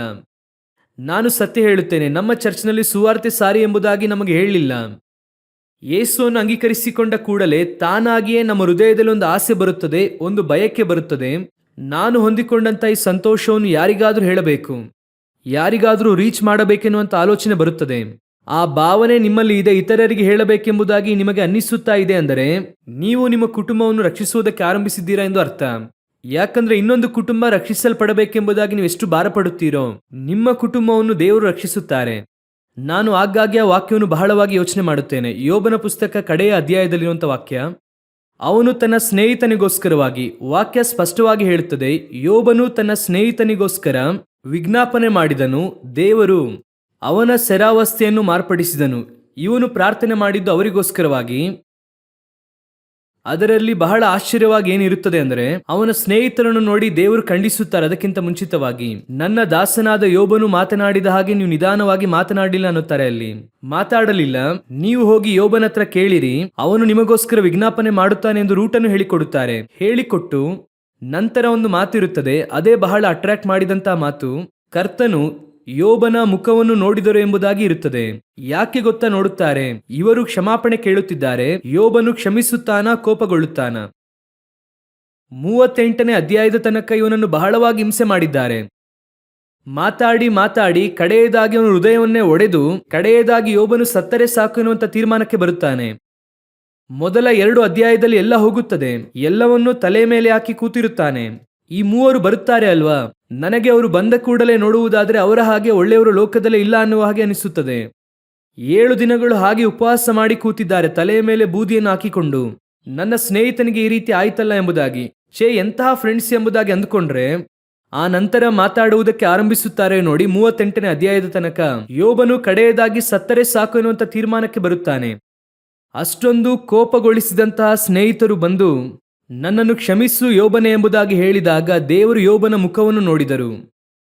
ಯೋಬನು ಏನು ಮಾಡುತ್ತಾನೆ ಎಂದು ಯೋಬನು ಖಂಡಿಸಲಿಲ್ಲ, ಏನು ಮಾಡಿಲ್ಲ. ಮುಂದಿನ ವಾಕ್ಯ ಹೇಳುತ್ತದೆ, ಯೋಬನು ತನ್ನ ಸ್ನೇಹಿತನಿಗೋಸ್ಕರ ವಿಜ್ಞಾಪನೆ ಮಾಡಿದಾಗ ದೇವರು ಅವನ ಸೆರಾವಸ್ಥೆ ಬದಲಾಯಿಸಿದರು. ಅದರ ಅರ್ಥ ಏನು ಗೊತ್ತಾ? ನೀನು ಎಷ್ಟರ ಮಟ್ಟಿಗೆ ಆ ಪಾಪಿಗಳಿಗೋಸ್ಕರ, ಅವರಿಗೋಸ್ಕರವಾಗಿ ಪ್ರೀತಿಸುತ್ತೀಯೋ, ಕರ್ತನು ನಿನ್ನ ಸೆರಾವಸ್ಥೆಯನ್ನು ಮಾರ್ಪಡಿಸುತ್ತಾರೆ. ನೀನು ಎಷ್ಟು ಜನರಿಗೆ ಸುವಾರ್ತೆಯನ್ನು ಸಾರುತ್ತೀಯೋ ನಿನ್ನ ಕುಟುಂಬ ರಕ್ಷಿಸಲ್ಪಡುತ್ತದೆ. ನಾವು ಯಾವಾಗಲೂ ಕೂಡ we are the good judges, but we are not good advocates. All the believers are good judges. ನ್ಯಾಯ ತೀರಿಸುವುದರಲ್ಲಿ ನಮ್ಮಂತ ಒಬ್ಬ ವ್ಯಕ್ತಿಯನ್ನು ನೋಡುವುದಕ್ಕೆ ಆಗುವುದಿಲ್ಲ. But we are not good advocates. Christ judge ಮಾಡುವುದಕ್ಕಿಂತ ಮುಂಚೆ ಗುಡ್ ಅಡ್ವೊಕೇಟರ್, ನಮ್ಮ ಪರವಾಗಿ ಮಾತನಾಡುವವರು. ನಾವು ತಪ್ಪು ಮಾಡಿದರೂ ಕೂಡ ನನಗೆ ಬಹಳ ಇಷ್ಟವಾದ ಒಂದು ವಾಕ್ಯ, ನನ್ನ ಹತ್ರ ದೇವರು ಮಾತನಾಡ್ತಾರೆ, ಅದನ್ನಿಟ್ಟುಕೊಂಡು ನಾನೇ ಆ ವ್ಯಕ್ತಿ ಅಂದುಕೊಳ್ಳುತ್ತೇನೆ. ಜಕರಿಯನ ಪುಸ್ತಕವನ್ನು ತೆಗೆದಿಟ್ಟುಕೊಳ್ಳಿ, 3ನೇ ಅಧ್ಯಾಯ 1 ಹಾಗೂ 2ನೇ ವಾಕ್ಯದಲ್ಲಿ, ಆನಂತರ ಮಹಾಯಾಜಕನಾದ ಯೆಹೋಶುವನು ಯೆಹೋವನ ದೂತನ ಮುಂದೆ ನಿಂತಿರುವುದನ್ನು ಯೆಹೋವನು ನನಗೆ ತೋರಿಸಿದನು. ಸೈತಾನನು ಯೆಹೋಶುವನಿಗೆ ಪ್ರತಿಕಕ್ಷಿಯಾಗಿ ಅವನ ಬಲಗಡೆಯಲ್ಲಿ ನಿಂತಿದ್ದನು. ಆಗ ಯೆಹೋವನ ದೂತನು ಸೈತಾನನಿಗೆ, ಸೈತಾನನೇ, ಯೆಹೋವನು ನಿನ್ನನ್ನು ಖಂಡಿಸಲಿ. ಹೌದು, ಯೆರೂಸಲೇಮನ್ನು ಆರಿಸಿಕೊಂಡಿರುವ ಯೆಹೋವನು ನಿನ್ನನ್ನು ಖಂಡಿಸಲಿ. ಅದು ಉರಿಯಿಂದ ಎಳೆದ ಕೊಳ್ಳಿಯಾಗಿದೆಯಲ್ಲ ಎಂದು ಹೇಳಿದನು. ಯೆಹೋಶುವನು ದೇವದೂತನ ಮುಂದೆ ಕೊಳೆ ಬಟ್ಟೆಯಾಗಿ ನಿಂತಿರಲು ಅವನೇನು ನೀತಿವಂತನಲ್ಲ. ಯೆಹೋಶುವನು ಯಾರು? ಮಹಾಯಾಜಕನು, ಚೀಫ್ ಪ್ರೀಸ್ಟ್. ಅವನು ಯಾರಲ್ಲ? ನೀತಿವಂತನಲ್ಲ, ಕೊಳೆ ಬಟ್ಟೆ ಧರಿಸಿದವನು. ವಸ್ತ್ರವು ಏನಾಗಿ ಮಾರ್ಪಟ್ಟಿತು? ಈಗ ಕೊಳೆಯಾಯಿತು. ಆದರೆ ಕರ್ತನು ಯೆಹೋಶುವನನ್ನು ಖಂಡಿಸಲಿಲ್ಲ, ಅವನನ್ನು ದೂಷಿ ಮಾಡಿದ ಸೈತಾನನನ್ನು ಖಂಡಿಸುತ್ತಾರೆ. ಅವರು ಹೇಳುತ್ತಾರೆ, ಅದು ಉರಿಯಿಂದ ಎಳೆದ ಕೊಳ್ಳಿಯಾಗಿದೆಯಲ್ಲ. ಯೆರೂಸಲೇಮನ್ನು ಆರಿಸಿಕೊಂಡಂತ ದೇವರು ಹೇಳುತ್ತಾರೆ. ಯಾಕೆ ಅವರು ಆ ವರ್ಡನ್ನು ಯೂಸ್ ಮಾಡುತ್ತಾರೆ ಅಂದ್ರೆ, ಯೆರೂಸಲೇಮ್ ಅಕ್ರಮ ತುಂಬಿರುವ ಪಟ್ಟಣ. ಯಾವಾಗ ನೋಡಿದರೂ ಕೂಡ ವಿಗ್ರಹ. ಅವರೇ ಹೇಳುತ್ತಾರೆ, ಮರಳಿನ ದಿಬ್ಬವಾಗಲಿ ಎನ್ನುತ್ತಾರೆ. ಆ ಪಟ್ಟಣವನ್ನೇ ಕ್ಷಮಿಸಿ ಆರಿಸಿಕೊಂಡಂತ ನಾನು. ಯಾಕಂದ್ರೆ ಅದರ ಹಿಂದಿನ ಅಧ್ಯಾಯದಲ್ಲಿ ಯೆರೂಸಲೇಮಿನ ಕುರಿತಾಗಿ ದೇವರು ಮಾತನಾಡುತ್ತಾರೆ. ಓದಿ ನೋಡಿ, ಇದಕ್ಕೆಲ್ಲ ಕನೆಕ್ಷನ್ ಇದೆ. 1ನೇ ಅಧ್ಯಾಯ 16ನೇ ವಾಕ್ಯ ಓದಿ. ಹೀಗಿರಲು ಯೆಹೋವನು ಇಂತೆನ್ನುತ್ತಾನೆ, ನಾನು ಕನಿಕರವುಳ್ಳವನಾಗಿ ಯೆರೂಸಲೇಮಿಗೆ ಹಿಂದಿರುಗಿದ್ದೇನೆ. ನನ್ನ ಆಲಯವು ಅಲ್ಲಿ ಕಟ್ಟಲ್ಪಡುವುದು, ಯೆರೂಸಲೇಮಿನಲ್ಲಿ ನೂಲು ಎಳೆಯಲ್ಪಡುವುದು. ಇದು ಸೇನಾಧೀಶ್ವರ ಯೆಹೋವನ ನುಡಿ. ಅದಕ್ಕೂ ಮುಂಚೆ ಯೆರೂಸಲೇಮಿನ ಕುರಿತು ಅಷ್ಟು ಕೋಪವಾಗಿ ಮಾತನಾಡುತ್ತಾರೆ. ಈಗ ಯೆರೂಸಲೇಮ್ ಮರಳಿನ ದಿಬ್ಬವಾಗಲಿ ಅಂತ ಹೇಳುತ್ತಾರೆ. ಜಕರಿಯ 12ರಲ್ಲಿದೆ, ಮೀಕಾ 3:12ರಲ್ಲಿದೆ, ಎಲ್ಲ ಕಡೆ ಇದೆ. ಆದರೆ ಹೇಳುತ್ತಾರೆ, ಯೆರೂಸಲೇಮನ್ನು ಪುನಃ ನಾನು ಕಟ್ಟುತ್ತೇನೆ. ಅದನ್ನು ಹೇಳಿ ಅವರು ಹೇಳುತ್ತಾರೆ, ಇವನನ್ನು ನಾನು ಆರಿಸಿಕೊಂಡೆ ಎಂಬುದಾಗಿ. ಯೆರೂಸಲೇಮ್ ಹೇಗೆ ಮೋಸಕರವಾಗಿದ್ದು, ನಾಶನಕ್ಕೆ ನೇರವಾಗಿದ್ದು, ತಳ್ಳಲ್ಪಟ್ಟದಾಗಿದ್ದು, ಮತ್ತೆ ನಾನು ಅದನ್ನು ಆರಿಸಿಕೊಂಡನು. ಅದೇ ರೀತಿ ಉರಿಯುವ ಬೆಂಕಿಯಿಂದ ಎಳೆಯಲ್ಪಟ್ಟ ಕೊಳ್ಳಿ ಇವನು. ಇವನು ಕೊಳೆ ಬಟ್ಟೆ ಧರಿಸಿಕೊಂಡಿದ್ದರೆ ಏನು? ದೇವರು ನಿನ್ನನ್ನು ಖಂಡಿಸಲಿ. ಬೇರೆ ಯಾರು ಅವನನ್ನು ದೂಷಿಸಬೇಡಿ. ಹೇಳುತ್ತಾರೆ, ಅವನ ಬಟ್ಟೆ ತೆಗೆದು ಹೊಸ ಬಟ್ಟೆ ಹಾಕಿ. ಅದೇ ನಮ್ಮ ದೇವರು, ಅದೇ ನಮ್ಮ ದೇವರು. ಇತರರಿಗೆ ಸುವಾರ್ತೆ ಸಾರುವುದು ನಿಮ್ಮ ಮೇಲೆ ಬಿದ್ದ ಜವಾಬ್ದಾರಿ. ಇತರರ ಕುರಿತಾಗಿ ನಾವು ತಪ್ಪಾಗಿ ಮಾತನಾಡುವಂತಿಲ್ಲ. ನೀವು ಅವರಿಗೆ ಹೇಳಿ ನೋಡಿ, ದೇವರು ನಿಮ್ಮ ಕುಟುಂಬವನ್ನು ನೋಡಿಕೊಳ್ಳುತ್ತಾರೆ. ಇವತ್ತು ನಾವು ಸಭೆಯೊಳಗೆ ಕೂತಿದ್ದೇವೆ, ರಕ್ಷಣೆಯ ಅನುಭವ ನಮ್ಮಲ್ಲಿ ಬಂದಿದೆ ಎಂಬುದಾಗಿ ಹೇಳುತ್ತೇವೆ. ಆದರೆ ಆ ಭಾರ ನಮ್ಮಲ್ಲಿ ಬರುತ್ತಾ ಇಲ್ಲ. ಆ ಭಾರ ತಾನಾಗಿ ಬರುತ್ತದೆ. ನೀವು ರಕ್ಷಣೆ ಹೊಂದಿದ್ರೆ ಏನಾಗುತ್ತದೆ? ಆ ಭಾರ ತಾನಾಗಿ ಬರುತ್ತದೆ. ಅದನ್ನೇ ದೇವರು ನಿಮ್ಮಿಂದ ನನ್ನಿಂದ ಎದುರು ನೋಡುತ್ತಿದ್ದಾರೆ. ಲೋಟನಿಗೆ ಆ ಭಾರವಿಲ್ಲ, ಆದರೆ ಲೋಟನಿಗೆ ಅದು ಪಾಪ ಎಂಬುದಾಗಿ ಗೊತ್ತಿತ್ತು. ಪಾಪ ಎಂದು ತಿಳಿದಿದೆ. ಆ ಪಾಪದಲ್ಲಿ ನಾನು ಬೀಳಬಾರದೆಂದು ತಿಳಿದಿದೆ. ನಾನು ತಪ್ಪಿಸಿಕೊಳ್ಳಬೇಕೆಂದು ಗೊತ್ತಿದೆ. ಎಲ್ಲಿ ಹೋದರೆ ತಪ್ಪಿಸಿಕೊಳ್ಳಬಹುದು ಎಂಬುದಾಗಿಯೂ ಗೊತ್ತಿದೆ. ಎಲ್ಲ ಗೊತ್ತಿದೆ. ಆದರೆ ಸೋದೋಮನ್ನು ಕಾಪಾಡಬೇಕೆನ್ನುವಂತ ಆಲೋಚನೆ ಅವನಿಗಿಲ್ಲ. ಆದರೆ ನೋಹನಿಗೆ ಚೆನ್ನಾಗಿ ಗೊತ್ತಿದೆ, ಈ ಲೋಕ ನಾಶವಾಗಲಿದೆ, ಯಾರನ್ನು ಕಾಪಾಡಲಿಕ್ಕೆ ಆಗುವುದಿಲ್ಲ ಎಂದು ಗೊತ್ತಿದೆ. 1 ಪೇತ್ರ 3:19-20 ಓದಿರಿ. ಇದಲ್ಲದೆ ಆತನು ಆತ್ಮರೂಪನಾಗಿ ಸೆರೆಯಲ್ಲಿದ್ದ ಆತ್ಮಗಳ ಬಳಿಗೆ, ಅಂದರೆ ಪೂರ್ವ ಕಾಲದಲ್ಲಿ ನೋಹನು ನಾವೆಯನ್ನು ಕಟ್ಟಿಸುತ್ತಿರಲು ದೇವರು ದೀರ್ಘಶಾಂತಿಯಿಂದ ಕಾದಿದ್ದಾಗ ಆತನಿಗೆ ಅವಿಧೇಯರಾಗಿದ್ದವರ ಬಳಿಗೆ ಹೋಗಿ ಸುವಾರ್ತೆಯನ್ನು ಸಾರಿದನು. ಆ ನಾವೆಯೊಳಗೆ ಕೆಲವರು, ಅಂದರೆ 8 ಜನರು ಸೇರಿ ನೀರಿನ ಮೂಲಕ ರಕ್ಷಣೆ ಹೊಂದಿದರು. ಹಾಗಂದ್ರೆ ಏನು ಅರ್ಥ? ನೋಹನು 100 ವರ್ಷದಿಂದ ಪ್ರಸಂಗ ಮಾಡುತ್ತಲೇ ಇದ್ದಾನೆ, ಒಬ್ಬನು ಕೂಡ ವಿಧೇಯನಾಗಲಿಲ್ಲ. ಆದರೆ ನೋಹನು ನಿಲ್ಲಿಸಲಿಲ್ಲ. ನನಗೆ ಬಹಳ ಇಷ್ಟವಾದದ್ದೇನೆಂದರೆ, 7 ದಿನಗಳ ನಂತರ ನೋಹನು ಬಂದು 7 ದಿನಗಳ ನಂತರವಾಗಿ ಜಲಪ್ರಳಯ ಬರುತ್ತದೆ. ಆದರೆ ನೋಹನು ಹೋಗಿ ಬರುತ್ತಲೇ ಇದ್ದ. ವಾಕ್ಯ ಹೇಳುತ್ತದೆ, ನೋಹನು ಒಳಗೆ ಹೋದ ನಂತರವಾಗಿ ಬಾಗಿಲನ್ನು ಮುಚ್ಚಿದರು ಎಂಬುದಾಗಿ. ಒಬ್ಬನಾದ್ರೂ ಬರುವುದಿಲ್ವಾ? ಒಬ್ಬನನ್ನಾದ್ರೂ ಕಾಪಾಡಲಿಕ್ಕೆ ಆಗಲ್ವಾ? ಇದೇ ಆತ್ಮಭಾರ. ಆ ರೀತಿ ಭಾರವುಳ್ಳಂತವನ ಭಾರವು ಯಾರನ್ನು ಕಾಪಾಡಿತೋ ಇಲ್ಲೋ ಗೊತ್ತಿಲ್ಲ, ಆದರೆ ಅವನ ಕುಟುಂಬವನ್ನು ಕಾಪಾಡಿತು. ಹಲ್ಲೆಲೂಯಾ. ಹಾಗಾದ್ರೆ ದೇವರು ಇವತ್ತು ನಮ್ಮಿಂದ ಎದುರು ನೋಡುತ್ತಿರುವಂತದ್ದೇನು ಗೊತ್ತಾ? ಸುವಾರ್ತೆ ಸಾರುವುದು ನಮ್ಮ ಮೇಲೆ ಬಿದ್ದಿರುವಂತ ಜವಾಬ್ದಾರಿ. You must preach. ನೀವು ನೀತಿವಂತರಾಗಿರುವುದು ಒಳ್ಳೆಯದು. ಅದರೊಂದಿಗೆ ಒಂದು ಕುಟುಂಬವನ್ನು ಕಾಪಾಡಬೇಕೆನ್ನುವಂತ ಆಲೋಚನೆ ನಿಮಗಿರಬೇಕು. ಇವತ್ತು ಸಭೆಯಲ್ಲಿ ಕಡಿಮೆಯಾಗಿರುವ ಅಥವಾ ಮರೆಯಾಗಿರುವ ಒಂದು ಸ್ವಭಾವ ಏನೆಂದರೆ ಇದೇನೆ. ಇವತ್ತು ಸುವಾರ್ತೆ ಸಾರುವುದಕ್ಕೆ ಜನರೇ ಇಲ್ಲ, ಸಾರುವುದಕ್ಕೆ ಬರುವುದೂ ಇಲ್ಲ, ಕರೆದರೂ ಕೂಡ ಬರುವುದಿಲ್ಲ. ಕರೆಕ್ಟ್ ಆಗಿ ಎಲ್ಲಾ ಚರ್ಚಲ್ಲೂ ನೋಡುತ್ತೇನೆ, ಒಂದು 10 ಜನರೇ ವಾಲಂಟಿಯರ್ಸ್. ಎಲ್ಲದಕ್ಕೂ ಕೂಡ ಅವರೇ. ಚಾಪೆ ಹಾಕುವುದಕ್ಕೂ ಅದೇ 10 ಜನ, ಕ್ಲೀನ್ ಮಾಡುವುದಕ್ಕೂ ಅದೇ 10 ಜನ, ಮೀಟಿಂಗ್ ಮಾಡಿದ್ರು ಅದೇ 10 ಜನ, ನೋಟಿಸ್ ಕೊಡುವುದಕ್ಕೂ ಅದೇ 10 ಜನ, ಪ್ರಾರ್ಥನೆ ಮಾಡುವುದಕ್ಕೂ ಅದೇ 10 ಜನ. ಉಳಿದಂತವರೆಲ್ಲರೂ ಕೂಡ ಸ್ಪೆಕ್ಟೇಟರ್ಸ್. ಎಲ್ಲರೂ ಕೂಡ ನಿಂತು ನೋಡುವಂತವ್ರು. ಬರುತ್ತಾರೆ, ನೋಡುತ್ತಾರೆ, ಮಾರ್ಕ್ಸ್ ಹಾಕುತ್ತಾರೆ. ಹೋದ ಮೀಟಿಂಗ್ ನಂತೆ ಈ ಮೀಟಿಂಗ್ ಇಲ್ಲ. ಪಾಸ್ಟ್ರು ಮುಂಚೆ ನಡೆಸ್ದಂಗೆ ಈಗ ನಡೆಸ್ತಿಲ್ಲ. ಆ ಸೇವಕರು ಬರಲಿಲ್ಲ. ಎಲ್ಲರೂ ಕೂಡ ಮಾರ್ಕ್ಸ್ ಹಾಕುವಂತ ಗುಂಪು. ಆದರೆ ಅವರೆಲ್ಲರೂ ಕೂಡ ಶುಭವಾರ್ತೆಯನ್ನು ಸಾರುವಂತಹ ಗುಂಪು. ನೀವೆಲ್ಲರೂ ಕೂಡ ಕುಟುಂಬವು ರಕ್ಷಿಸಲ್ಪಡಬೇಕೆಂದು ಬಯಸುವುದಾದರೆ ಯು ಮಸ್ಟ್ ಪ್ರೀಚ್ ಗಾಸ್ಪಲ್. ಲೋಟನ ಕುಟುಂಬ ಕಾಪಾಡಲ್ಪಡದೇ ಇರುವುದಕ್ಕೆ ಇನ್ನೊಂದು ಕಾರಣ. ಲೋಟನು ಅವನು ನೀತಿವಂತನು, ಅವನು ಕಾಪಾಡಲ್ಪಡಬೇಕೆನ್ನುವಂತ ಆಲೋಚನೆ ಎಲ್ಲ ಇದೆ. ಆದರೆ ಇತರರಿಗೆ ಹೇಳಬೇಕೆನ್ನುವಂತ ಆಲೋಚನೆ ಅವನು ಹೇಳ್ದ ಎಂಬುದಾಗಿ ಅಲ್ಲಿಲ್ಲ. ಅದಕ್ಕೂ ಮುಂಚೆ ನೋಹನು ಹೇಳ್ದ ಎಂಬುದಾಗಿ ಬೈಬಲ್ನಲ್ಲಿದೆ.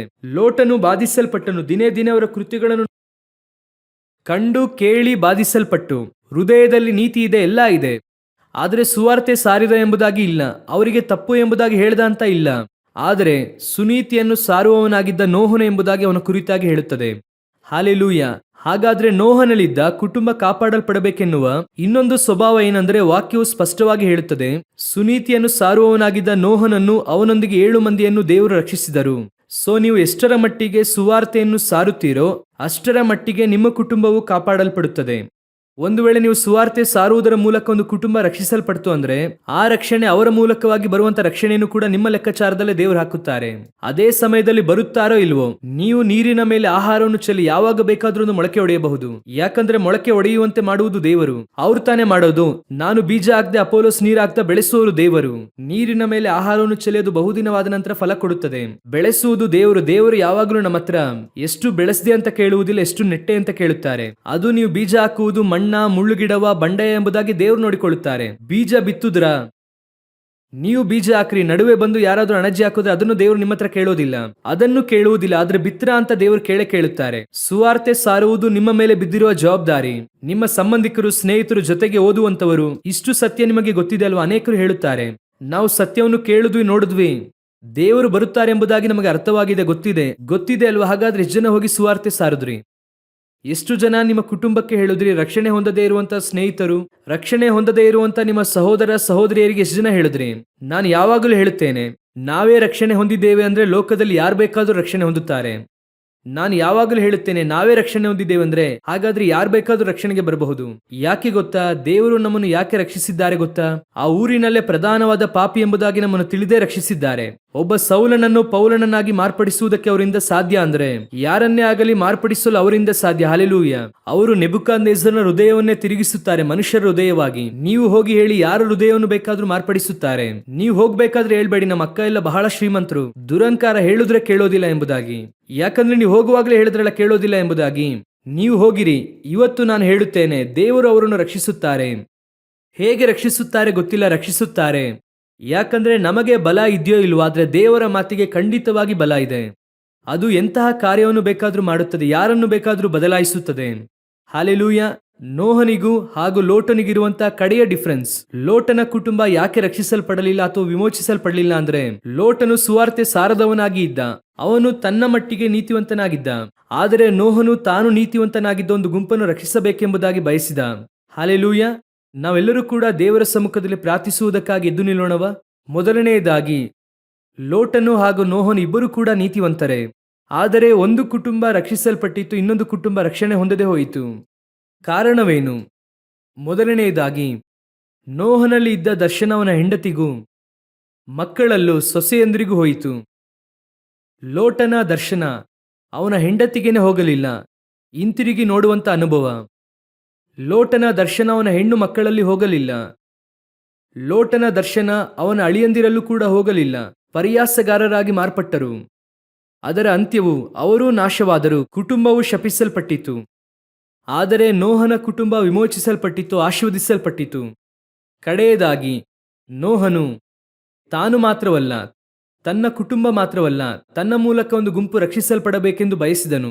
ಲೋಟನು ತಾನು ಅದರಿಂದ ತಪ್ಪಿಸಿಕೊಂಡು ನೀತಿವಂತನಾಗಿರಬೇಕೆಂಬುದಾಗಿ ಬಯಸಿದನು.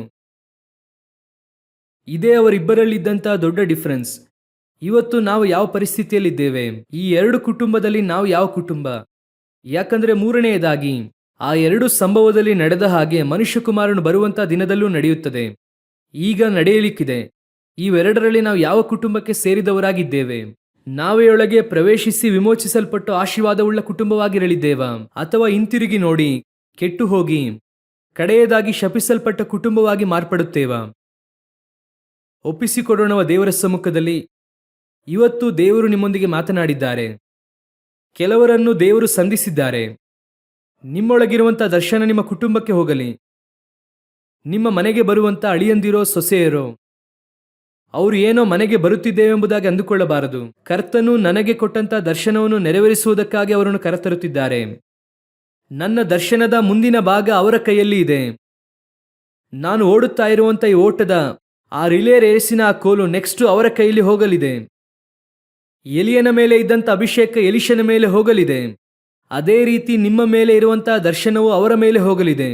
ಬರುವಂತವರು ನಿಮ್ಮ ವಿರೋಧಿಗಳಲ್ಲ, ಬರುವಂತವರು ನಿಮ್ಮ ದರ್ಶನವನ್ನು ಮುಂದಿನ ತಲೆಮಾರಿಗೆ ಕೊಂಡೊಯ್ಯುವಂತವರು. ಬರುವಂತಹ ಅಳಿಯನನ್ನೋ ಸೊಸೆಯನ್ನೋ ಒಂದು ದಿನವೂ ಕೂಡ ವಿರೋಧಿಯಾಗಿ ನೋಡಬೇಡಿ. ಅದೇ ರೀತಿ ನೀವು ಒಂದು ಮನೆಯೊಳಗೆ ಹೋಗುತ್ತೀರಾ ಅಂದ್ರೆ, ಸಾರಾಳ ಗೂಡಾರಕ್ಕೆ ಹೋಗುತ್ತೀರಾ ಅಂದ್ರೆ, ನೀವು ಸಾರಾಳಿಗೆ ಪರ್ಯಾಯ ಅಲ್ಲ, ಸಾರಾಳ ದರ್ಶನವನ್ನು ಹೊರುವಂತವರು. ಆ ಕುಟುಂಬಕ್ಕೆ ದೇವರು ಕೊಟ್ಟಂತ ದರ್ಶನವನ್ನು ಮುಂದಿನ ತಲೆಮಾರಿಗೆ ಕೊಂಡೊಯ್ಯಲು ಈ ತಲೆಮಾರಿನಲ್ಲಿ ದೇವರು ನಿನ್ನನ್ನು ಆರಿಸಿಕೊಂಡಿದ್ದಾರೆ. ಆ ಭಾವನೆ ಇರಬೇಕು.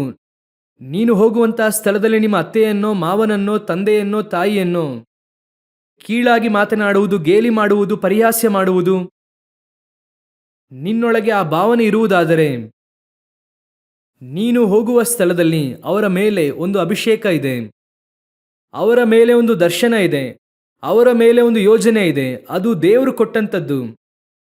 ಆ ಯೋಜನೆಯನ್ನು ಗೇಲಿ ಮಾಡುವುದಕ್ಕೆ ನಿನಗೆ ಯಾವ ಅಧಿಕಾರವೂ ಇಲ್ಲ.